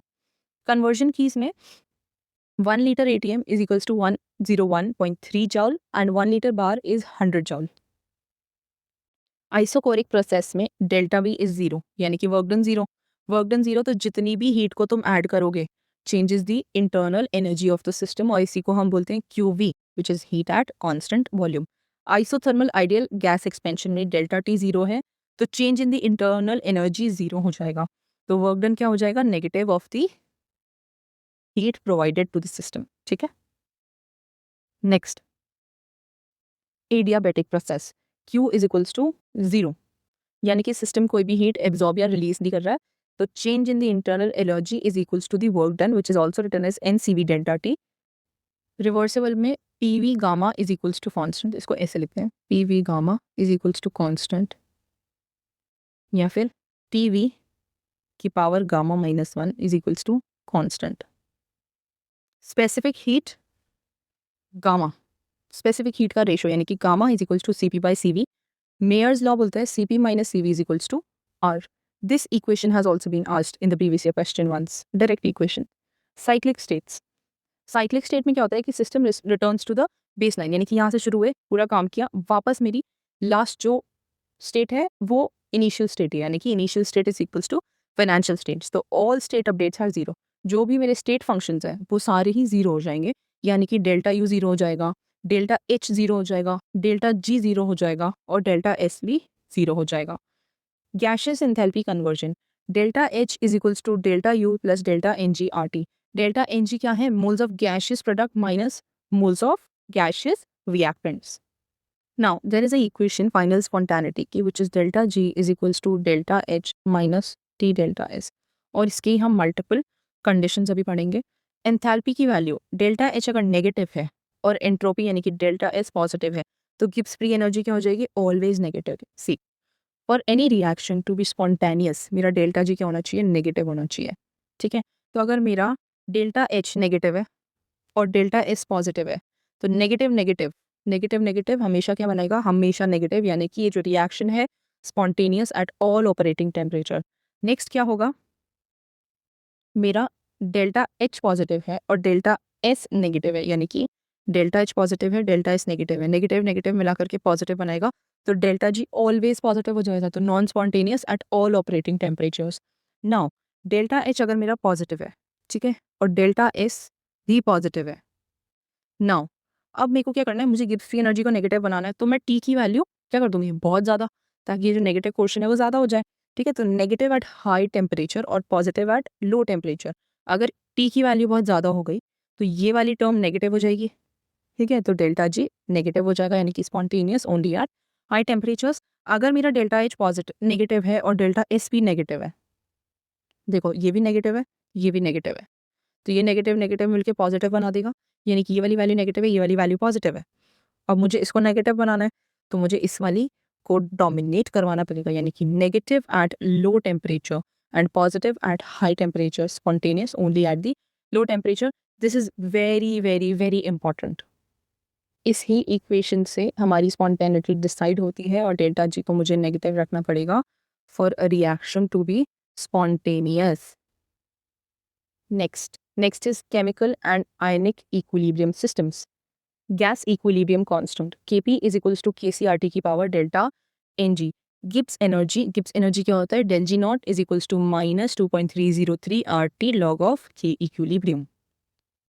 अब ऑस्टवाल्ड का डाइल्यूशन लॉ जो कि वीक इलेक्ट्रोलाइट्स पे अप्लाई होता है, तो वीक एसिड और बेसिस को जिनका अल्फा 0.05 से कम है तो Ka is equals to c alpha square. Alpha क्या हो जाएगा, under root of Ka by c. PH के फॉर्मूलाज में होते हैं वीक एसिड के लिए H प्लस की कॉन्सेंट्रेशन क्या हो जाएगी, under root of Ka into c, and pH is equals to 0.5 लिखा हुआ है, वैसे इसको 1/2 लिखता है। ठीक है, 1/2 लिख लो उसको। ठीक है, so writing it in a better way, 1/2। So this is 1/2 pK minus log C, और वीक बेस के लिए OH की कॉन्सेंट्रेशन क्या होगी, under root of KB into C, और POH क्या हो जाएगा, again 1/2 into PKB minus log C। Conjugate properties at 25 degree Celsius Ka multiplied by KB is equals to KW क्या होता है, 10 raise to the power minus 14, यानी कि PKA plus PKB क्या हो जाएगा, 14। इसको एक और तरीके से लिख सकते हैं which is pH plus POH is equals to 14, लेकिन कब, 25 डिग्री सेल्सियस पे। Now salt hydrolysis comprehensive matrix. Salt class type, अगर मेरे पास स्ट्रॉन्ग एसिड और स्ट्रॉन्ग बेस है तो मेरी कोई हाइड्रोलिसिस नहीं होगी, और 25 डिग्री सेल्सियस पे एग्जैक्ट 7 का पीएच आएगा which is neutral. Strong acid और वीक बेस है तो क्या हो जाएगा, KH hydrolysis constant will be KW by KB, और डिग्री ऑफ हाइड्रोलिसिस को कैसे निकालेंगे, under root of KH by C। PH क्या होगा, 7 माइनस, सो वापस 1/2 PKB प्लस log C, यानी कि 7 से कम आएगा तो एसिडिक हो जाएगा। वीक एसिड और स्ट्रॉन्ग बेस, यानी कि स्ट्रॉन्ग बेस डोमिनेट करेगा तो इसका क्या आएगा, 7 से ज़्यादा, यानी कि सोल्यूशन कैसा होगा, बेसिक। KH कैसे निकालेंगे, KW बाई KA, और H is equals to under root of KH by C। PH कैसे निकलेगा, 7 plus half PK plus log C। अगर वीक एसिड और वीक बेस है तो क्या बनता है, you tell me in the comment section, KW by KA into KB। H कैसे निकलेगा, KH divide by 1 plus under root of KH। PH कैसे निकलेगा, 7 plus half PK minus PKB। Concentration independent, concentration पे डिपेंड नहीं करेगा इसका pH। Now what is buffer solution, this is also again a very important thought. Acidic buffer is weak acid plus conjugate salt. pH क्या होगा, PK plus log of salt की concentration divided by acid की concentration. ठीक है, salt में base कैसा use करेंगे, strong base. ठीक है, basic buffer कैसे बनेगा, weak base plus its conjugate salt with strong acid. तो POH क्या आएगा, POH is equals to PKB plus log of salt divided by base. Solubility product यानी कि KSP. KSP क्या होता है? x की पावर x प्लस y की पावर y प्लस s की power x plus y. Next is solution and colligative properties. Henry's law क्या बोलता है कि pressure of a gas is equals to KH multiplied by the mole fraction of the gas. Raoult's का volatile law is P total is equals to PA plus PB, which is P naught A XA plus P naught B XB. P naught A क्या है? P naught A is the vapor pressure. कब? Pure solvent का. ठीक है. और P naught B is also vapor pressure of the pure solvent. Dalton's का gas law बोलता है PA is equals to YA into P total. YA क्या है? Mole fraction in the gaseous phase, यानी कि ऊपर जो वेपर फेज बनता है उसमें उसका जो मोल फ्रैक्शन होता है that is YA. Next is property में solution deviation criteria. Vapour pressure ideal solutions का जो ऑब्जर्व होता है वही देखा जाता है. पॉजिटिव डेविएशंस में जो ऑब्जर्व होता है वो ज़्यादा आ जाता है कैलकुलेटेड से, और नेगेटिव डेविएशंस में जो ऑब्जर्व होता है वो कम आता है. Mixing volume is delta we. Mixing ideal के लिए 0 होता है, पॉजिटिव के लिए डेल्टा वी ज़्यादा आ जाता है, यानी कि वॉल्यूम का एक्सपेंशन हो जाता है. और नेगेटिव डेविएशंस में वॉल्यूम का कंप्रेशन कंट्रैक्शन जो भी बोल सकते हो, तो डेल्टा वी कम हो जाता है. मिक्सिंग एंथैल्पी क्या हो जाती है? डेल्टा एच मिक्सिंग क्या होता है? 0 हो जाता है आइडियल सोल्यूशंस के केस में. पॉजिटिव में अगेन इंक्रीज कर जाएगा और नेगेटिव के केस में डिक्रीज हो जाएगा. इंटरमोलिकुलर फोर्सेस, जैसे मेरे को AB का इंट्रैक्शन होता है वैसा ही AA और BB का होता है. लेकिन देखो पॉजिटिव डेविएशन आया है, यानी कि जो प्रेशर ऑब्जर्व्ड है वो ज़्यादा आया है, यानी कि ज़्यादा नंबर ऑफ एटम्स क्या बने हैं? गैस बने हैं. ठीक है, गैस बने यानी कि उनके इंटरमोलिकुलर फोर्सेस वीक हो गए. तो AA और BB के जितने थे उससे कम AB के हैं, और नेगेटिव डेविएशन में AB के जितने हैं वो ज़्यादा हैं देन AA एंड BB का intermolecular forces. Next is relative lowering of vapour pressure RLVP. RLVP is P naught A of the solution minus pressure of the solution divided by the P naught A is equals to I into mole fraction of the solute. So RLVP is जितना difference आया divided by the original is equals to the mole fraction. ठीक है.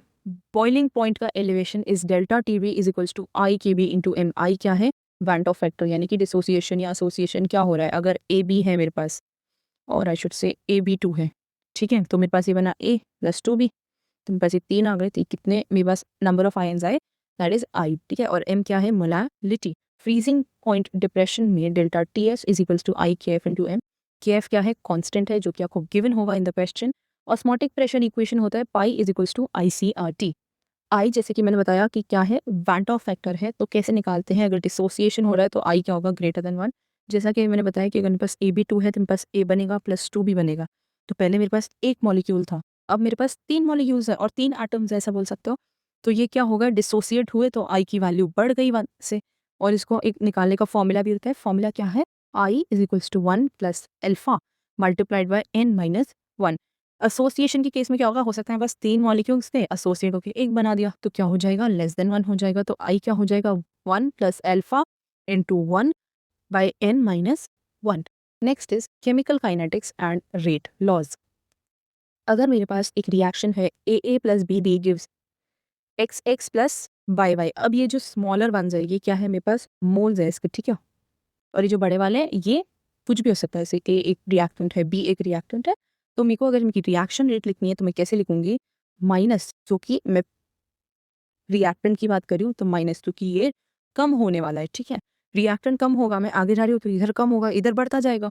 तो reaction rate क्या हो जाएगा? Minus of 1 by D A की concentration divide by D T is equals to minus 1 by B D की concentration divide by D T is equals to. अब मैं प्रोडक्ट की बात हो रही है तो मैं पॉजिटिव में लिखूंगी 1 बाई X multiply by D X by D T, और वापस y के लिए लिखेंगे तो again it is a product, so it is going to be positive which is 1 by Y D Y by D T. Rate constant के units क्या होते हैं? मोल की power 1 minus n into litre की power n minus 1 second inverse.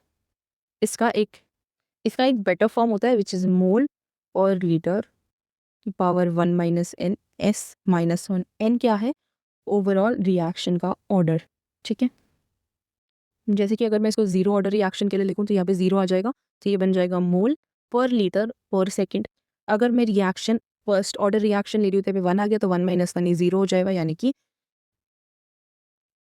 Unit क्या आ जाएगी, पर second only. ठीक है, अब इंटीग्रेटेड फाइनेटिक्स मैट्रिक्स देख लेते हैं। रिएक्शन ऑर्डर, अगर जीरो ऑर्डर रिएक्शन है तो A naught minus K T is equals to के टी, ये इसका रेट इक्वेशन है। हाफ लाइफ का फॉर्मूला क्या है, T half is equals to A naught by two K, this is directly proportional to A naught. Half life is directly proportional to A naught in the case of zero order reaction. First order में N is equals to 1 आ रहा है, तो k क्या हो जाएगा, 2.303 by t multiplied by log a naught by a t, और half life का फॉर्मूला हो जाएगा t half life is equals to 0.693 by k, यानी कि it is completely independent of the initial concentration. Second order reaction में 1 by a t minus 1 by a naught is equals to के t, पर t half क्या हो जाएगा, 1 by K into A naught, so this is inversely proportional to A naught. A naught क्या है, initial concentration of the reactant. Arrhenius की equation is K is equals to A E की power minus E A by R T, K is equals to A E की power minus E A by R T. Logarithmic form में होता है log K is equals to log A minus E A by 2.303 R T. Linear graph slope होता है plot of log k versus 1 by t in the straight line, जिसका slope क्या हो जाएगा, minus E A by 2.303 R. See let me explain this to you how. Log k is equals to log a minus EA by 2.303 R into 1 by t लिख देते हैं। ठीक है, तो अभी अगर मैं ग्राफ बना रही हूँ log k versus 1 by t का, तो ये रिएक्शन कैसे लग रही है, y is equals to mx plus c। ठीक है, स्लोप क्या है, नेगेटिव, नेगेटिव स्लोप क्या है, minus E A by 2.303 R। ठीक है, ये मेरा स्लोप हो गया।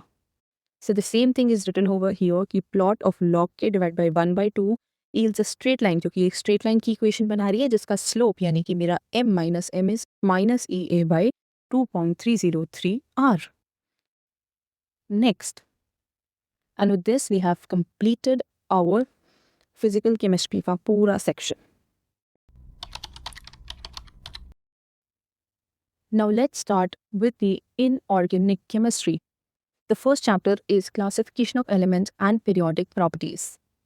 ये सबसे ज़्यादा फंडामेंटल चैप्टर है, ये हमारी पूरी इनऑर्गेनिक केमिस्ट्री का फाउंडेशन वेयर करता है। सो सबसे पहले समझो कि मेरे पास जो एक एटम है दैट इज़ अंदर की तरफ न्यूक्लियस एंड बाहर उस पर अराउंड इलेक्ट्रॉन्स रिवॉल्व करते हैं। ठीक है, ये अंदर मेरा आ गया न्यूक्लियस और बाहर इसके शेल्स में इलेक्ट्रॉन्स रिवॉल्व करते हैं। तो ये जो इलेक्ट्रॉन है ये अट्रैक्ट हो रहा है इस न्यूक्लियस से और ये भी इस न्यूक्लियस से अट्रैक्ट हो रहा है। अब अगर मेरे पास दो ऑर्बिट्स आ गए तो ये और भी इलेक्ट्रॉन्स हो गए। अब क्या होगा कि ये वाले इलेक्ट्रॉन्स अट्रैक्ट तो हो रहे हैं, बट जो पर्पल वाले इलेक्ट्रॉन्स हैं that are also repelling the red colour के इलेक्ट्रॉन्स। तो जो मेरा अट्रैक्शन है वो डिक्रीज हो जाता है एज कम्पेयर टू वो जितना होना चाहिए उससे कम हो जाता है। इसी इफेक्ट को हम लोग स्क्रीनिंग या फिर शील्डिंग इफेक्ट बोलते हैं, और इसे हम किससे डिनोट करते हैं, सिग्मा से। Now how to find this sigma, जो शील्डिंग है उसको हम कैसे फाइंड आउट करेंगे, तो सबसे पहले हम इलेक्ट्रॉनिक कॉन्फ़िगरेशन लिखेंगे। ठीक है, ग्रुप की। अब क्या होता है, जो इलेक्ट्रॉन सेम ग्रुप के हैं वो 0.35 से शील्ड कर रहे हैं, n-1 वाले 0.85 से शील्ड कर रहे हैं और n-2 वाले 1 से शील्ड कर रहे हैं। ये वैल्यूज़ है। ठीक है, ये वैल्यूज़ अब हमें याद नहीं रखनी है, लेकिन हमें एक चीज़ याद रखनी है कि जो सेम ग्रुप वाला है वो कम शील्डिंग दिखाएगा, n-1 वाला ज़्यादा शील्डिंग दिखाएगा और n-2 वाला और भी ज़्यादा शील्डिंग दिखाएगा। So now along a period the Z effective increases and down the group Z effective remains approximately constant. Now let's go to the second point, atomic and ionic radii trends. General trend क्या है कि period में radius decrease करता है, क्योंकि अभी मैंने आपको बताया कि along period Z effective increase करता है, यानी कि शील्डिंग इंक्रीज कर रही है, तो जो साइज है वो छोटा होता जाएगा। ठीक है, और ग्रुप में रेडियस इंक्रीज करता है क्योंकि मेरा शेल नंबर इंक्रीज करता जा रहा है। ये बस 1 2 3, तो नेचुरली पहले का रेडियस इतना, दूसरे का इतना, तीसरे का उससे बड़ा, तो ग्रुप में रेडियस इंक्रीज करता है। क्रिटिकल नीड एक्सेप्शंस बहुत ज़्यादा हैं इसमें और बहुत ब्यूटिफुली रिटर्न है, तो हमें ये तो सबसे ज़्यादा अच्छे से लर्न करके रखना है, इसको स्टार कर लो एकदम। क्या है, 3D सीरीज का साइज की एनॉमली है due to the lanthanide contraction. क्या होता है कि 4D सीरीज और 5D सीरीज की साइज जो है वो ऑलमोस्ट सिमिलर हो जाती है. For example zirconium is equals to hafnium and Nb is equals to Ta. Right. Next anomaly यहाँ पे आती है गेलियम वर्सेस एल्यूमिनियम. एल्यूमिनियम का रेडियस 143 होता है और गैलियम का होता है 135, जबकि एक्चुअल रेडियस क्या होना चाहिए था, मैंने आपको बताया था कि down the group size increase करती है. ठीक है. तो बाल गंगाधर इन तिलक, तो एल्यूमिनियम से ज़्यादा होनी चाहिए थी गैलियम की radius, but due to the poor shielding of d electrons gallium की साइज डिक्रीज कर जाती है. ठीक है. तो इसका एक एक्सेप्शंस है. इन ऑर्गेनिक केमिस्ट्री में सबसे ज़्यादा क्वेश्चन ही एक्सेप्शंस पे आते हैं. नेक्स्ट, आइसो इलेक्ट्रॉनिक स्पीशीज़ के लिए साइज जो है वो डिक्रीज करेगी as atomic number increases. For example, जितना ज़्यादा नेगेटिव चार्ज होगा उतना ही बड़ा साइज होगा और जितना पॉजिटिव चार्ज होगा उतना ही छोटा साइज होगा. इसको इस तरीके से याद रखो तो ज़्यादा ईजी रहेगा एज कम्पेयर टू कि एटॉमिक नंबर इंक्रीज करता है तो साइज डिक्रीज करता है. नेक्स्ट, अगर मेरे पास एक क्वेश्चन कभी आता है तो उसमें क्या होता है कि अगर उसका कोवेलेंट रेडियस है और मेटालिक रेडियस है और वैंडरवाल रेडियस गिवन है, तो वैंडरवाल रेडियस हमेशा ज़्यादा होता है देन मेटालिक होता है और उसके बाद कोवेलेंट होता है. नेक्स्ट, थर्ड प्रॉपर्टी क्या है, ionisation enthalpy. Ionisation enthalpy always increases successive, यानी कि क्या हुआ, मैंने एक एटम लिया ए से मैंने बनाया A plus, light with a pencil, A है, ए से बनाया ए प्लस से बनाया ए टू प्लस से बनाया ए3+. तो क्या होता है कि पहली बार में तो स्टिल इजीली दे देगा, दूसरी बार और मुश्किल से कोई वो चीज़ देगा और तीसरी बार उससे और ज़्यादा मुश्किल से देगा. तो आयनाइजेशन एनर्जीज हमेशा सक्सेसिव ज़्यादा होती है, यानी कि A2+ से A3+ बनाने में मुझे सबसे ज़्यादा एनर्जी लगी होगी. ठीक है. नाउ पीरियड 2 की एनॉमली देख लेते हैं. अगेन एन एक्सेप्शन, बी से ज़्यादा रेडियस आयनाइजेशन एनर्जी की हम बात कर रहे हैं, तो Be की आयनाइजेशन एनर्जी B से ज़्यादा होती है क्योंकि Be जो है बेरिलियम वो 2s2 है, फुल्ली फिल्ड है, तो वो स्टेबल है. फुल्ली फिल्ड कॉन्फ़िगरेशन है तो it is a stable configuration. अब स्टेबल है तो अपना इलेक्ट्रॉन क्यों देना चाहिए, तो उससे तो अनस्टेबल हो जाएगा. इसीलिए बेरिलियम की क्या हो जाती है, बोरॉन से ज़्यादा हो जाती है. सिमिलरली ऑक्सीजन की कम हो जाती है और नाइट्रोजन की ज़्यादा हो जाती है क्योंकि नाइट्रोजन 2p3 है, यानी कि it is a fully filled half filled configuration. Again ये एक स्टेबल कॉन्फ़िगरेशन है. जी, फिर से नहीं चाहेगा कि मेरा इलेक्ट्रॉन जाए. इसीलिए जो करेक्ट ऑर्डर बनता है इसमें, that is given as lithium, boron, beryllium, carbon, oxygen, nitrogen, fluorine and then neon. Period 3 के एनॉमली की बात करते हैं. पीरियड 3 के एनॉमली, ठीक है, तो मैग्नीशियम की ज़्यादा हो जाती है एल्यूमिनियम से और फास्फोरस की ज़्यादा हो जाती है सल्फर से. अगेन सेम चीज़ है क्योंकि Mg2+ क्या है, Mg क्या है, 3s2 है, फुली फिल्ड है, स्टेबल कॉन्फ़िगरेशंस है. इसीलिए इनका जो करेक्ट ऑर्डर बनता है that is sodium, aluminium, magnesium, silicon, sulphur, phosphorus, chlorine and then argon. Group 13 का आयनाइजेशन एनर्जी का ट्रेंड क्या है, this is due to D and F block का poor shielding effects that P then Tl then Ga then Al then In. Next, the fourth one is electron gain enthalpy. Electron gain enthalpy एक period में more negative हो जाती है left to right पे और group में less negative हो जाती है down the group. Now high exceptions, again एक एक्सेप्शन आ गया. तो सेकेंड पीरियड के एलिमेंट्स की lower negative electron gain enthalpy होती है then the third period counterparts, क्योंकि due to high inter electronic repulsions in small 2p का सबशेल. तो हैलोजेंस का ऑर्डर क्या हो जाता है, क्लोरीन की ज़्यादा हो जाती है then fluorine then bromine then iodine. Chlorine की हाईएस्ट होती है ओवरऑल. चाल्कोजेंस में क्या हो जाता है, sulphur, selenium, tellurium, polonium, oxygen, and then oxygen is least negative due to exceptionally small size. Next is the electronegativity and the nature of oxides. Electronegativity में क्या होता है, एक पॉलिंग्स की स्केल आती है, एक मिलिकन की स्केल आती है. ये हमें याद नहीं रखनी है बिल्कुल भी, नॉट दैट इम्पॉर्टेंट. ऑक्साइड का कैरेक्टर देखते हैं हम. एसिडिक स्ट्रेंथ इंक्रीज करती है अक्रॉस अ पीरियड और डिक्रीज करती है down the group. Higher oxidation state is equals to more acidic, यानी कि अगर मैं SO3 और SO2 में कंपेयर करूँ तो SO2 में क्या है +1, SO3 में क्या है +6, तो +6 ज़्यादा एसिडिक होगा. नेक्स्ट, न्यूट्रल ऑक्साइड्स कौन कौन सी होती हैं, CO, NO और N2O. एम्फोटेरिक ऑक्साइड्स होती है BeO, Al2O3, Ga2O3, SNO, SNO2, Pb, Zn, chromium और Vk, यानी कि BeAl, GaSN, Pb, Zn, chromium and V। ठीक है, इन सब की क्या होती हैं ऑक्साइड्स एम्फोटेरिक होती है। नाउ ये एक बहुत ही अच्छी प्यारी सी टेबल है, इसको याद कर लो, ऑलमोस्ट सारी चीज़ें हो जाएगी। Atomic radius along a period, atomic radius decrease करता है, आयनाइजेशन एनर्जी इंक्रीज करती है, इलेक्ट्रॉन गेन एंथैल्पी नेगेटिव होती जाती है और इलेक्ट्रोनेगेटिविटी इंक्रीज करती है। फ्लोरीन की सबसे ज़्यादा होती है, सबसे ज़्यादा 3 की होती है, फ्लोरीन की होती है, उससे कम ऑक्सीजन की होती है, उससे कम नाइट्रोजन की होती है। क्या होती है? Electron negativity. Next, down the group atomic radius increase करता है, आयनाइजेशन एनर्जी डिक्रीज करती है, electron gain enthalpy less negative होती जाती है और इलेक्ट्रोनेगेटिविटी डिक्रीज करती है। हाई यील्डिंग पॉइंट्स क्या होते हैं, क्या है इसमें देख लेते हैं ज़रा। लैंथेनाइड कॉन्ट्रैक्शन से 4D की साइज इक्वल हो जाती है 5D से। हाफ फिल्ड और full field configuration local order के इन्वर्जन्स करा देते हैं, जैसे कि हमने बोरॉन बेरिलियम में और ऑक्सीजन और नाइट्रोजन में देखा। ठीक है, इलेक्ट्रॉन गेन एंथैल्पी क्लोरीन की ज़्यादा होती है फ्लोरीन से और सल्फर की ज़्यादा होती है ऑक्सीजन से। ठीक है, ये मल्टीपल टाइम्स पूछा गया है। हाइब्रिडाइजेशन का इफेक्ट, sp कार्बन की इलेक्ट्रोनेगेटिविटी ज़्यादा होती है, फिर sp2 कार्बन की होती है, फिर sp3 कार्बन की होती है।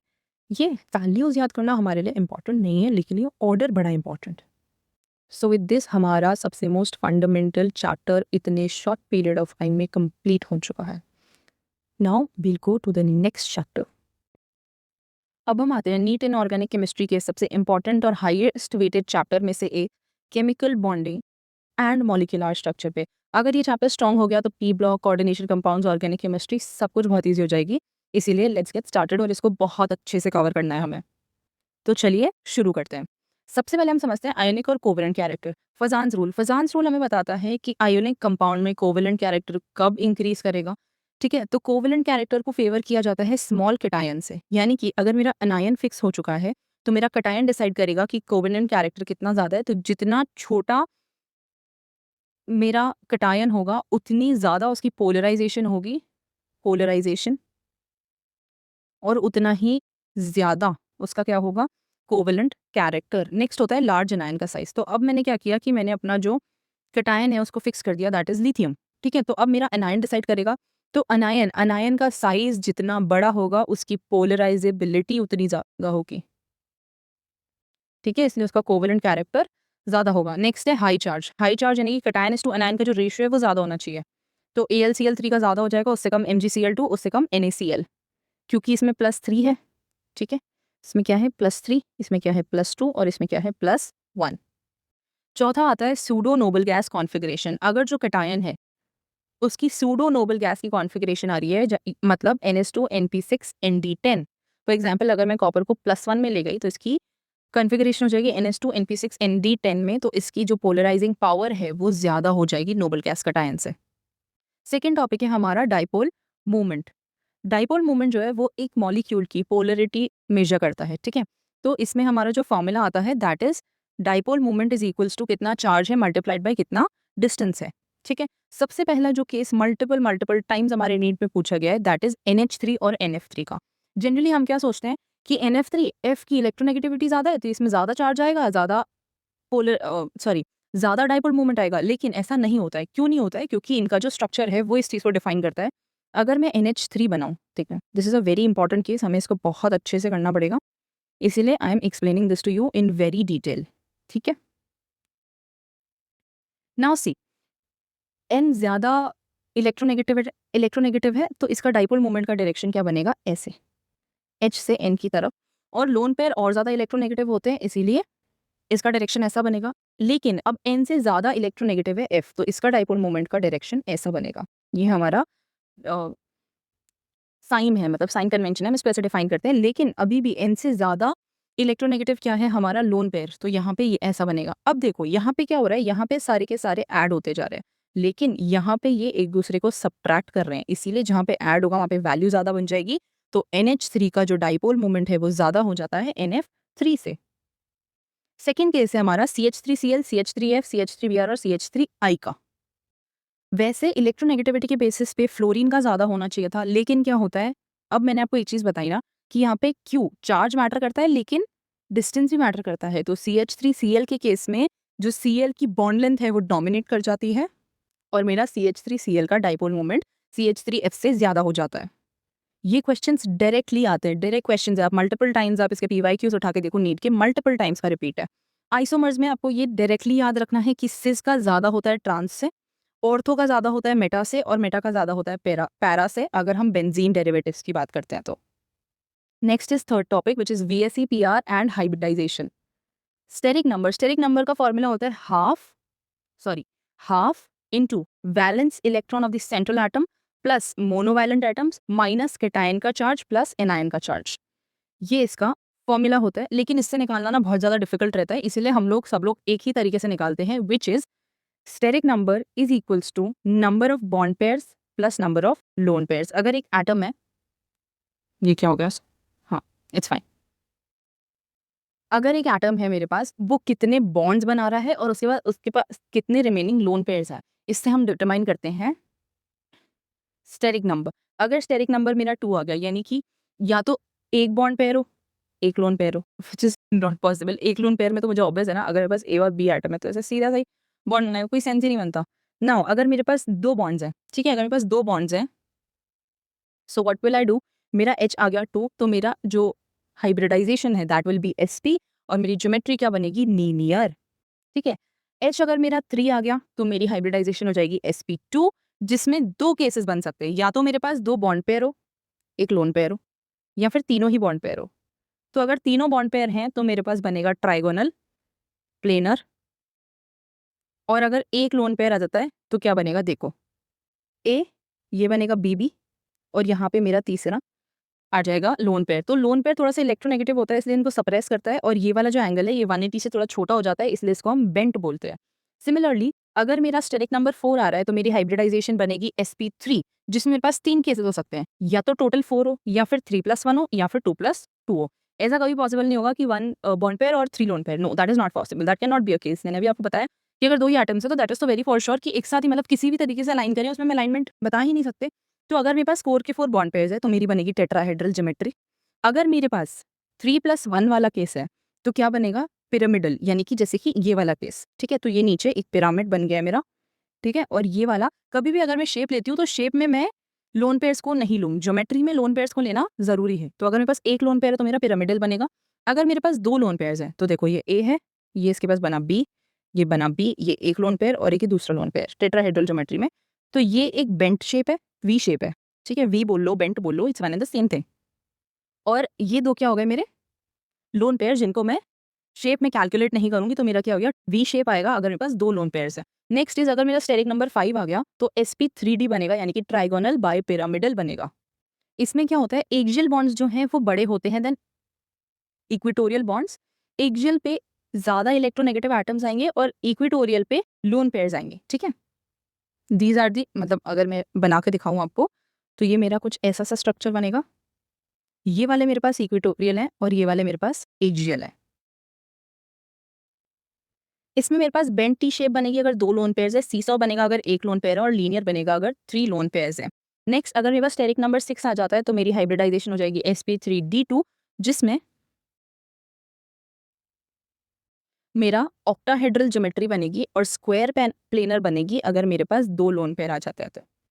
इस पार्ट से गारंटीड एक क्वेश्चन तो बनेगा ही बनेगा, 2 भी बन सकते हैं। सो this is the most important part. Next आते हैं हम लोग MOT पे। MOT के लिए हमें इलेक्ट्रॉनिक कॉन्फ़िगरेशन लिखनी पड़ती है, जिसको हम 2 तरीके से लिखते हैं, अगर इलेक्ट्रॉन लेस देन या फिर इक्वल टू 14 है, और अगर इलेक्ट्रॉन ग्रेटर देन 14 है। लेस देन और इक्वल टू 14 में आएगा sigma 1s, sigma star 1s, sigma 2s, sigma star 2s, pi 2px is equals to pi 2py, sigma 2pz, pi star 2px is equals to pi star 2py, then pi star 2pz। Greater than 14 electrons में क्या होता है, ये वाला जो part है ना, पाई 2px, पाई 2py और सिग्मा 2pz, ये वाला पार्ट एक्सचेंज होता है। ग्रेटर देन 14 में क्या हो जाता है, सिग्मा 2pz आगे आ जाता है, बाकी पूरा सेम रहता है। बॉन्ड ऑर्डर जो है वो होता है half Nb minus Na। Nb is bonding electrons और Na है anti bonding electrons. Bond order जितना ज्यादा, यानी कि स्टेबिलिटी और बॉन्ड एनर्जी डायरेक्टली प्रोपोर्शनल है बॉन्ड ऑर्डर के, यानी कि जितना ज्यादा बॉन्ड ऑर्डर उतनी ज्यादा बॉन्ड एनर्जी और उतनी ही ज्यादा स्टेबिलिटी। लेकिन बॉन्ड लेंथ जो है वो इन्वर्सली प्रोपोर्शनल है बॉन्ड ऑर्डर के, यानी कि जितना ज्यादा बॉन्ड ऑर्डर उतनी कम बॉन्ड लेंथ। यहाँ पे हमारा ये एक रैपिड फायर टेबल है, ये इसमें से भी भाई लिखवा लो, +4 मार्क्स कॉन्सेप्ट है फॉर श्योर +4 मार्क्स कॉन्सेप्ट है। इसको कैसे बनाते हैं हम लोग, लिखते हैं, स्टार्ट करते हैं इसको लिखना 14 से, ठीक है। अगर मेरे पास 14 इलेक्ट्रॉन्स है तो मेरे पास मैक्सिमम बॉन्ड ऑर्डर होता है जो होता है 3, ठीक है। तो 14 पे क्या होगा, 3 विच इज दी मैक्सिमम, इससे ज़्यादा नहीं हो सकता, इससे ज़्यादा शायद एक केस में होता है, I let you know that, but generally this is the max. CO+ एक मॉलिक्यूल है, इसका बॉन्ड ऑर्डर 3.5 होता है, ये एक एक्सेप्शन होता है, बट जनरली हम लोग इसी को मैक्सिमम लेके चलते हैं। चलो इसको मैक्सिमम से हटा दो, तो 14 पे मेरा 3 है। अब जैसे जैसे एक इलेक्ट्रॉन बढ़ेगा या एक इलेक्ट्रॉन घटेगा तो मेरा बॉन्ड ऑर्डर 0.5 का डिफरेंस आएगा, ठीक है। 14 से मैंने एक बढ़ा के 15 पे गई तो बॉन्ड ऑर्डर हाफ से कम हो गया, यानी कि 2.5 हो गया। 14 से कम करके मैं 13 पे गई तो अगेन हाफ से कम होकर 2.5 हो गया। सिमिलरली 16 पे 2, 13 पे 2.5, 12 पे 2, 11 पे 1.5, 10 पे 1, और अगर टाइम पे जाओगे तो और 0.5 कम हो जाएगा, तो वहाँ पे 0.5 हो जाएगा, ठीक है। अब इसका मैग्नेटिक नेचर देखो, 14 पे डाया है, फिर पैरा हो जाएगा, फिर अगेन डाया होना चाहिए था, पैरा होना चाहिए था, और फिर से डाया होना चाहिए था। बट कैसे होता है देखो, मेरे पास जब मेरे पास ऑड नंबर इलेक्ट्रॉन्स हैं तो मेरे पास क्या हो जाएगा, पैरामैग्नेटिक, ठीक है। यहाँ पे देख लो, ऑड पैरा, ऑड पैरा। जब मेरे पास इवन होंगे तो डाया, इवन होंगे तो डाया, इवन होंगे तो डाया, इवन होंगे तो डाया होना चाहिए था, लेकिन इसमें 2 एक्सेप्शन केसेस आते हैं, विच इज 16 एंड 10, जिसपे पैरा होता है O2 और B2। इस एक्सेप्शन 10 और 16 के एक्सेप्शंस को कम से कम 4 से 5 बार पूछा गया है पिछले 10 सालों के अंदर, सो इसको हमें सेपरेटली याद रखना है। हाँ, स्पेशल फोकस C2 में सिर्फ और सिर्फ पाई बॉन्ड्स होते हैं, सिर्फ और सिर्फ पाई बॉन्ड्स होते हैं, और O2 में 2 अनपेयर्ड इलेक्ट्रॉन्स होते हैं उसके pi star anti bonding orbitals में, इसीलिए वो क्या हो जाता है, पैरा हो जाता है। इसके बाद हम आते हैं हाइड्रोजन बॉन्ड पे। हाइड्रोजन बॉन्ड में और फॉर्मल चार्ज होता है V minus L minus half of B। V क्या है, वैलेंस इलेक्ट्रॉन्स, L क्या है, लोन पेयर, और B क्या है, बॉन्डिंग इलेक्ट्रॉन्स। हाइड्रोजन बॉन्ड की स्ट्रेंथ का ऑर्डर होता है HF, then HO, then NH। Hydrogen bonding किसके साथ होती है, इलेक्ट्रोनेगेटिव एटम्स के साथ, which is F, O and N। अगर मेरे पास इंटरमॉलिक्यूलर हाइड्रोजन बॉन्डिंग है तो मेरा क्या क्या बढ़ेगा, मेल्टिंग पॉइंट बढ़ जाएगा, बॉइलिंग पॉइंट बढ़ जाएगा, और विस्कोसिटी बढ़ जाएगी, ठीक है।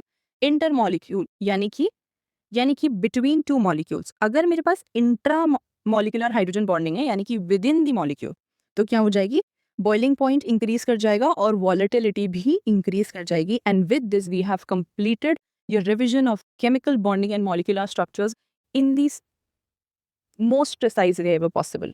अगर तुम्हें ये आ गया ना, तुम्हारे 90% क्वेश्चंस बन गए, 90% क्वेश्चंस बन गए इस चैप्टर के, जो रीनीट 2026 में आने वाले हैं। ये सबसे इंपॉर्टेंट है, please do not leave this. अब हम शुरू करते हैं पी ब्लॉक एलिमेंट्स के साथ।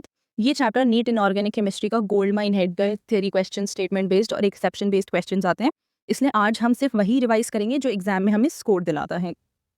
सो लेट्स गेट स्टार्टेड। सबसे पहला कॉन्सेप्ट जो हमें पढ़ना है, that is inert pair effect. Inert pair effect से हम समझते हैं stability of the lower oxidation state which is +1 that increases down the group. For example, जो बोरॉन फैमिली है वो 2 ऑक्सीडेशन स्टेट्स शो करती है, which is +3 and +1। So now बाल गंगाधर इन तिलक। सो इनर्ट पेयर इफेक्ट से हम लोग एक्सप्लेन करते हैं that as we go down the group, तो जो +1 यानी कि लोअर ऑक्सीडेशन स्टेट की स्टेबिलिटी है वो ज़्यादा बढ़ती जाती है, यानी कि Tl+3 से ज़्यादा स्टेबल होता है Tl+1। Next is diborane which is B2H6। ये तो एकदम ही ऐसे स्टार 3 स्टार मार्क्स कर लो, नीट का मोस्ट फेवरेट टॉपिक है ये। इसमें 4 टर्मिनल 2 कार्बन 2 इलेक्ट्रॉन बॉन्ड्स होते हैं, और 2 ब्रिजिंग कार्बन वाले 3 कार्बन 2 इलेक्ट्रॉन बॉन्ड्स होते हैं, जिसे हम बनाना बॉन्ड्स भी बोलते हैं। बोरॉन की हाइब्रिडाइजेशन इसमें होती है sp3। सो B2H6 में कितने बनाना बॉन्ड्स होते हैं, 2 बनाना बॉन्ड्स होते हैं, 4 2 कार्बन 2 इलेक्ट्रॉन बॉन्ड्स और 2 3 कार्बन 2 इलेक्ट्रॉन बॉन्ड्स। बोरॉन की हाइब्रिडाइजेशन sp3। ये सब डायरेक्ट क्वेश्चंस है। Next is borax, Na2B4O7.10H2। This is the actual formula, but हम इसको कैसे लिखते हैं, Na2B4O5 OH4 multiplied by 8H2O। This contains 2 tetrahedral and 2 trigonal planar boron atoms। Inorganic benzene का हमें मॉलिक्यूलर फॉर्मूला और स्ट्रक्चर पता होना चाहिए, विच इज बोराजीन B3N3H6। इसको क्यों इनऑर्गेनिक बेंजीन बोलते हैं, क्योंकि इसका स्ट्रक्चर बेंजीन जैसा दिखता है। Next is group 14 which is the carbon family. Allotropes होते हैं। डायमंड जो है वो sp3 हाइब्रिडाइज्ड होता है और एक इंसुलेटर होता है। ग्रेफाइट sp2 हाइब्रिडाइज्ड होता है और कंडक्टर और स्लिपरी होता है। फिलिरीन कार्बन 60 है तो सॉकर बॉल स्ट्रक्चर है। 26 मेंबर्ड एंड 12 5 मेंबर्ड रिंग्स होती हैं। मल्टीपल टाइम्स लीड का रिपीट है ये। अगेन इसमें इनर्ट पेयर इफेक्ट जो है वही हमें एक्सप्लेन करता है +2 और +4 की स्टेबिलिटी कैसे डाउन द ग्रुप इंक्रीज करती है। कैसी गीत सुनोगे प्यारे बाबू, ऐसे लर्न करते हैं। तो as we go down the group किसकी स्टेबिलिटी बढ़ेगी, +2 की स्टेबिलिटी बढ़ेगी, यानी कि Pb+2 ज़्यादा स्टेबल होगा Pb+4 से। इनर्ट पेयर इफेक्ट सिर्फ और सिर्फ लास्ट एलिमेंट पे ही लगता है, Sn पे नहीं लगाओगे, सिर्फ और सिर्फ लास्ट एलिमेंट पे लगता है। Sn+2 एक रिड्यूसिंग एजेंट है, क्यों? क्योंकि Sn+2 Sn+4 में जाना चाहता है, यानी कि खुद को ऑक्सीडाइज करेगा तो दूसरे को रिड्यूस करेगा। सिलिकॉन्स हाइड्रोफोबिक ऑर्गेनोसिलिकॉन पॉलीमर्स होते हैं जिसमें R2SiO की रिपीटिंग यूनिट्स होती हैं और इसके क्रॉस लिंकिंग एजेंट्स होते हैं RSiCl3। Next is group 15 nitrogen family. Nitrogen family में एनॉमलस बिहेवियर शो करता है नाइट्रोजन। क्यों शो करता है? क्योंकि ये p-pi के मल्टीपल बॉन्ड्स बनाता है। रेस्ट जितने भी हमारे एटम्स हैं ग्रुप 15 के, वो d-pi p-pi या फिर सिंगल बॉन्ड्स को शो करते हैं। इसी वजह से p-pi बॉन्डिंग की वजह से इसका एनॉमलस बिहेवियर होता है। जो N बॉन्ड है सिंगल बॉन्ड वीक होता है pp से, क्योंकि इसमें ज़्यादा लोन पे रिपल्शन आता है। हाइड्राइड्स की बेसिक स्ट्रेंथ अगर हम देखेंगे तो NH3 then PH3 then ASH3 then SBH3 then BiH3। Thermal stability decrease करती है और रिड्यूसिंग पावर इंक्रीज करती है। फॉस्फोरस के एलोट्रॉप्स है white phosphorus, this is toxic reactive और P4 है। टेट्राहेड्रल होता है। Red phosphorus is polymeric and non toxic. Black phosphorus is thermodynamically most stable. Next is group 16। Group 16 में अगेन ऑक्सीजन का एनॉमलस बिहेवियर है। क्यों है? क्योंकि इसका स्मॉल साइज है बहुत ज़्यादा। हाइड्रोजन बॉन्डिंग जो H2O में है उसकी वजह से H2O लिक्विड में होता है, लेकिन H2S एक गैस होती है। Allotropy of sulphur, rhombic sulphur में stable at room temperature, transforms to monoclinic at 369 kelvin, यानी कि ये क्या है? एक ट्रांजिशन टेम्परेचर है। Both have puckered crown shape S8 का structure. S2 gas form is paramagnetic like O2। O2 पे हमने देखा था केमिकल बॉन्डिंग में 16 इलेक्ट्रॉन, बट वो एक पैरामैग्नेटिक मॉलिक्यूल है। डिस्पाइट हैविंग इवन नंबर, उस वो क्या है? पैरा है। वैसे ही सिमिलरली S2 भी पैरा होता है। Next is group 17 and 18 halogens and noble gas core reactor. Oxidising power F2 then Cl2 then Br2 then I2। F2 strongest chemical oxidising agent है क्योंकि इसका लो बॉन्ड डिसोसिएशन एंथैल्पी होता है और हाई हाइड्रेशन एनर्जी होता है। Inter halogen compounds XX type are more reactive than normal halogens except F2, क्योंकि XX- का बॉन्ड वीक होता है देन XX बॉन्ड। जिनॉन के कंपाउंड्स देखते हैं। XCF2 लीनियर होता है, sp3 इसकी हाइब्रिडाइजेशन होती है, तो 3 लोन पेयर्स हो गए जो इक्विलेटरल प्लेन पे आएंगे। XCF4 में स्क्वायर प्लेनर आता है, sp3d2 हाइब्रिडाइजेशन होती है और 2 लोन पेयर्स एक्सियल पे आएंगे। XCF6 डिस्टॉर्टेड ऑक्टाहेड्रल शेप होती है, sp3d3 एक लोन पेयर कैपिंग और फेस। ठीक है। XeO3 पिरामिडल होता है, sp3 इसकी हाइब्रिडाइजेशन होती है और इसमें एक लोन पेयर होता है, इसमें डबल बॉन्ड्स बनते हैं। XeOF4 स्क्वायर पिरामिडल, sp3d2 और इसमें एक लोन पेयर होता है। Now these oxo acids will be studying. H3PO2 क्या होता है? Hypophosphorous acid. इसकी सेंट्रल एटम की ऑक्सीडेशन स्टेट क्या है? +1। और ये क्या होता है? मोनोबेसिक। इसमें 2 pH बॉन्ड्स होते हैं, इसीलिए ये स्ट्रॉन्ग रिड्यूसिंग एजेंट होते हैं। H3PO3 which is orthophosphorous acid, इसमें क्या होती है? +3 की ऑक्सीडेशन स्टेट होती है फॉस्फोरस की। It is a di basic acid and disproportionation on heating to PH3 और H3PO4। H4P2O7 ये क्या होता है? Pyrophosphoric acid. Central atom phosphorus की क्या ऑक्सीडेशन स्टेट है? +5। तो टेट्रा बेसिक कंटेन्स POP का ब्रिज लिंकेज। H2S2O7 ओलियम, +6 में होता है सल्फर। SOS एक SOS ब्रिज बनता है और and it is prepared by a contact process. H2S2O8 Marshall का एसिड है, पर ऑक्सोडाइज सल्फ्यूरिक इसको बोलते हैं, +6 में है सल्फर और इसमें SOOS की पर ऑक्साइड लिंकेज होती है। And with this we have completed the P block elements. अब हम करेंगे DNF ब्लॉक एलिमेंट्स। ये बहुत ही एक छोटा चैप्टर लेकिन हाई वेटेज चैप्टर है। So let's start with D block elements. D block elements की जनरल इलेक्ट्रॉनिक कॉन्फ़िगरेशन होती है N-1 D1 to 10 NS 0 to 2। D block elements को हम ट्रांजिशन एलिमेंट्स भी बोलते हैं। ट्रांजिशन एलिमेंट्स सिर्फ वही होते हैं जिनके पास इनकम्प्लीट d ऑर्बिटल्स होते हैं। क्या होते हैं? Incomplete d orbitals. हमारे पास 3 ऐसे एलिमेंट्स हैं जिनको हम ट्रांजिशन एलिमेंट्स नहीं बोलते हैं क्योंकि इनके पास कभी भी ना ही अपनी एलिमेंटल स्टेज में ना ही अपने आयोनिक फॉर्म में इनके पास इनकम्प्लीट डी शेल्स नहीं होते हैं, हमेशा ही इसके पास D10 होता है। मेल्टिंग पॉइंट है वो मैक्सिमम हो जाता है अराउंड द मिडिल, यानी कि जब D5 क्रोमियम मॉलिब्डेनम और W में आती हैं तो मैक्सिमम अनपेयर्ड इलेक्ट्रॉन्स की वजह से स्ट्रॉन्ग मेटालिक बॉन्डिंग होती है, जिसकी वजह से Mn और Tc के पास एनोमलसली लो मेल्टिंग पॉइंट होते हैं due to stable half filled configurations, making electrons less localised for metallic bonding. D block element सबसे ज़्यादा वेरिएबल ऑक्सीडेशन स्टेट्स दिखाते हैं और इनके पास पार्शियली फिल्ड डी ऑर्बिटल्स होते हैं, जिसकी वजह से ये कलर्ड कंपाउंड्स बनाते हैं। कलर्ड कंपाउंड्स क्यों बनाते हैं? क्योंकि डी ट्रांजिशन होता है। क्या होता है? D transition. इसके कलर्स भी हम लोग यहाँ पे पढ़ेंगे, but let's continue with this. Magnetic movement में जो पैरामैग्नेटिज्म है वो डिपेंड करता है अनपेयर्ड इलेक्ट्रॉन्स के ऊपर। इसका फॉर्मूला होता है mu is equals to under root of n into n+2 Bohr magneton, जहाँ पे n क्या है? Number of unpaired electrons. अगर 0 अनपेयर्ड इलेक्ट्रॉन्स होंगे तो डायामैग्नेटिक, और अगर मैक्सिमम कितने अनपेयर्ड इलेक्ट्रॉन्स हो सकते हैं? 5, तो क्या हो जाएगा? Strongly paramagnetic. ठीक है, स्ट्रांगली पैरामैग्नेटिक। पोटेशियम पर मैग्नेट डिस्प्रपोर्शनेशन पे मैग्नेट आयन डिस्प्रपोर्शनेट कर जाता है एसिडिक में MnO4- में और न्यूट्रल में MnO2 में। क्रूशल एन फैक्टर का फ्रेमवर्क आता है, टाइट्रेशन में यूज होता है। एसिडिक मीडियम में MnO4- से Mn+2 बन जाता है, यानी कि +7 से +2 में चला जाता है। +7 से +2 चेंज कितने का आया? 5 का। कितने एटम्स? 1 एटम्स, तो एन फैक्टर बन जाता है 5। न्यूट्रल या फेंटली एल्कलाइन में MnO4- में जाता है +7 से +4, तो कितने का चेंज आया? 3 का, मल्टीप्लाइड बाय कितने एटम्स? 1, तो एन फैक्टर आ जाता है 3 का। स्ट्रांगली एल्कलाइन में MnO4- यानी कि +7 से जा रहा है +6 में, तो कितने का चेंज आया? 1 का, मल्टीप्लाइड बाय कितने एटम्स है? तो एन फैक्टर आ गया 1। Next is potassium dichromate. Preparation होती है इसकी क्रोमेट और से K2Cr2O7। पीएच डिपेंडेंस होता है, अगर क्रोमियम +3 में है तो येलो दिखाएगा, उसको एसिडिक मीडियम में डाल दोगे तो ऑरेंज हो जाएगा। अगर ऑरेंज है यानी कि +6 में है, उसमें बेसिक मीडियम में ये हो जाएगा, +3 में चला जाएगा और येलो कलर में चेंज हो जाएगा। इसका स्ट्रक्चर क्या है? CrO-Cr के ब्रिज बॉन्ड्स होते हैं। ऑक्सीडाइजिंग एक्शन होता है एसिडिक मीडियम में। +6 से +3 जा रहा है, कितने एटम्स, कितने का चेंज है? 3 का। कितने एटम्स है? 2, तो कितना आ जाएगा? 6। I- को I2 में कन्वर्ट कर देता है, Fe2+ को Fe3+ में कन्वर्ट कर देता है और H2S को S में कन्वर्ट कर देता है। Next is F block, lanthanides versus actinides. Lanthanide contraction study decrease करता है एटॉमिक और आयनिक रेडियाई में La to Lu तक due to poor shielding of 4f electrons. Consequence में क्या होता है? सेकेंड और थर्ड ट्रांजिशन सीरीज के आइडेंटिकल रेडियाइज हो जाते हैं, Zr और HF।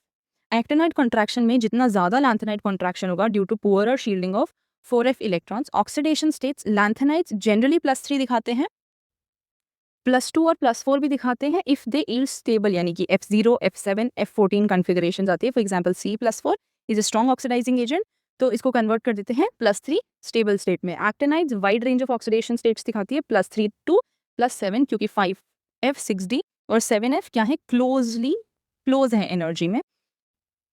यहाँ पे हम इन कुछ एटम्स की कॉन्फ़िगरेशन देखेंगे, अनपेयर्ड इलेक्ट्रॉन्स देखेंगे, मैग्नेटिक मूवमेंट देखेंगे और इनका कलर देखेंगे। स्कैंडियम +3 या टाइटेनियम +4 3d 0 में चली जाती हैं, तो 0 अनपेयर्ड इलेक्ट्रॉन, तो मैग्नेटिक मूवमेंट भी 0 हो जाएगा, इसीलिए ये एक कलरलेस कंपाउंड है।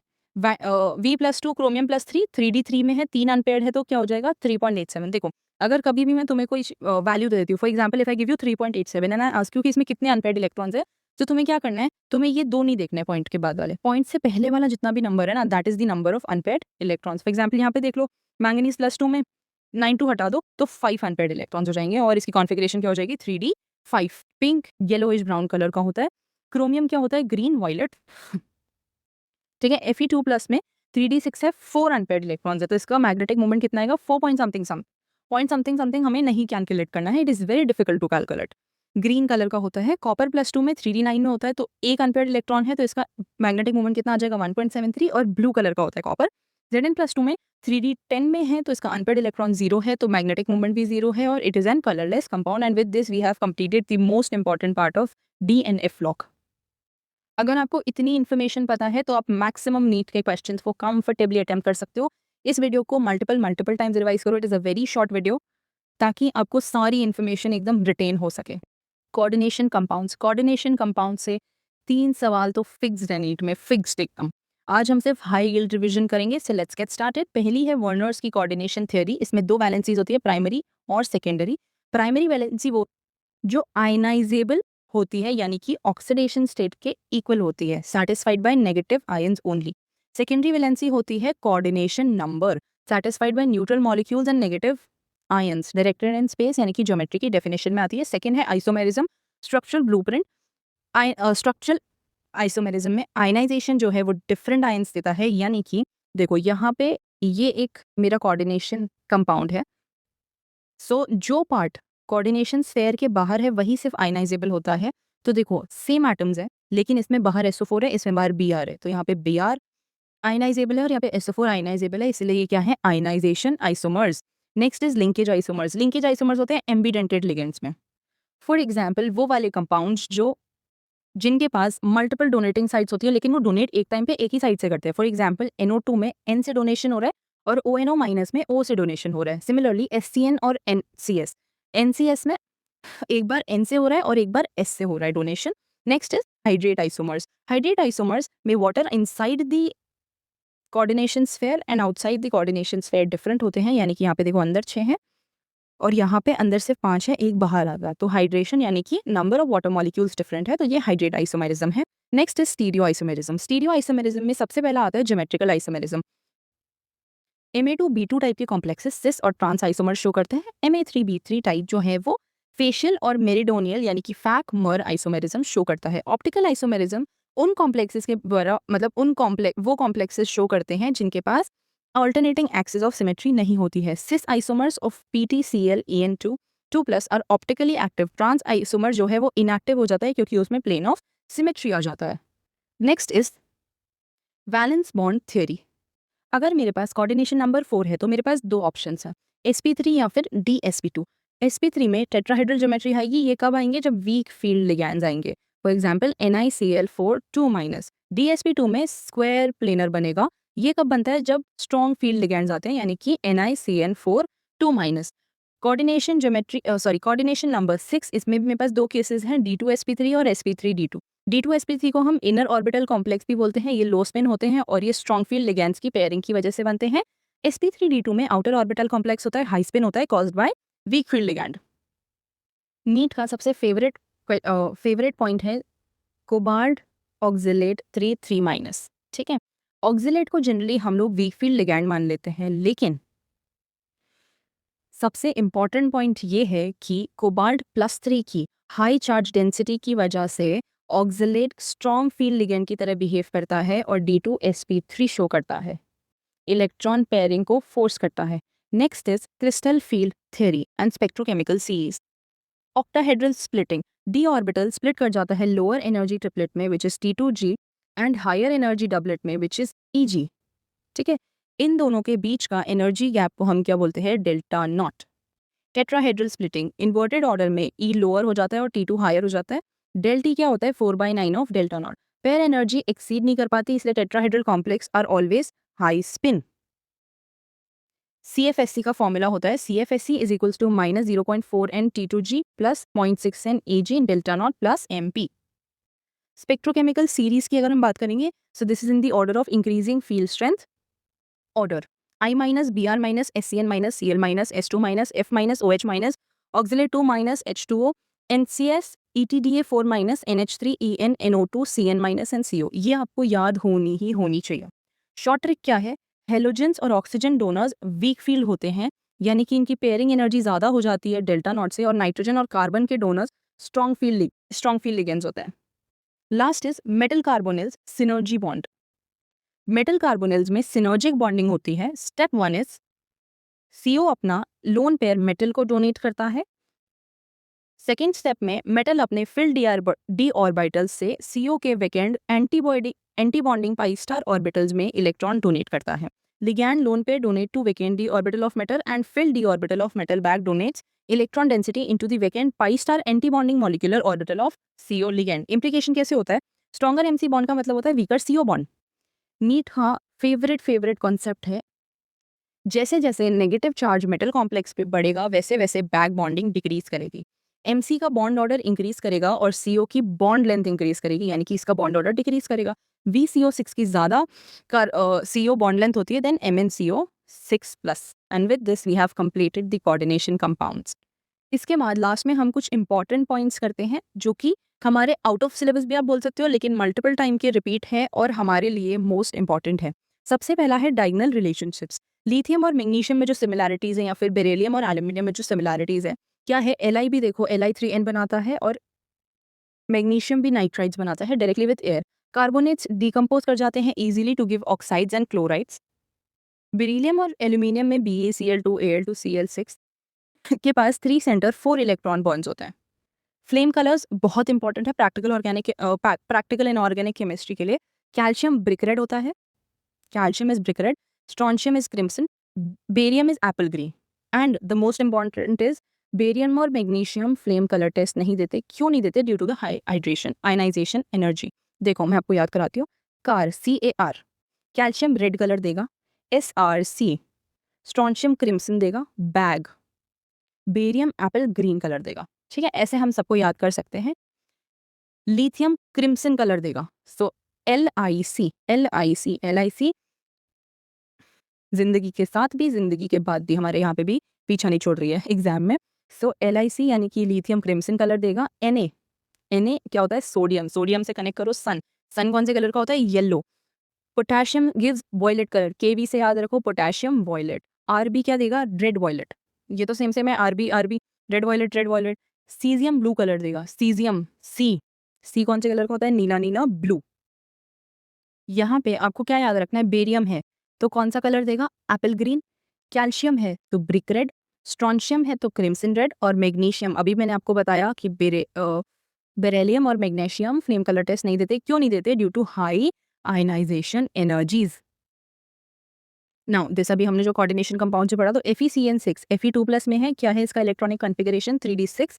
CN क्या है? एक स्ट्रॉन्ग फील्ड लिगेंड है तो D2sp3 इनर ऑर्बिटल कॉम्प्लेक्स बनाएगा और इसमें 0 यानी कि 0 अनपेयर्ड इलेक्ट्रॉन्स होंगे तो डायमैग्नेटिक बनेगा। ज्योमेट्री कैसी होगी? टेट्राहेड्रल। ये मल्टीपल टाइम्स के रिपीट है इसलिए हम इसको डायरेक्टली याद कर लो।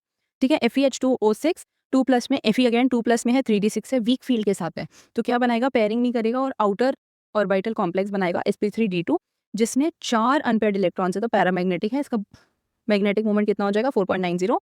बोर मैग्नेटॉन और ऑक्टाहेड्रल ज्योमेट्री हो जाएगी। कोबाल्ट F6 3- कोबाल्ट 3+ में है तो इसकी क्या है? कॉन्फ़िगरेशन 3d6, वीक फील्ड है तो क्या बनाएगा? sp3d2 outer orbital complex, 4 unpaired electron, paramagnetic and octahedral.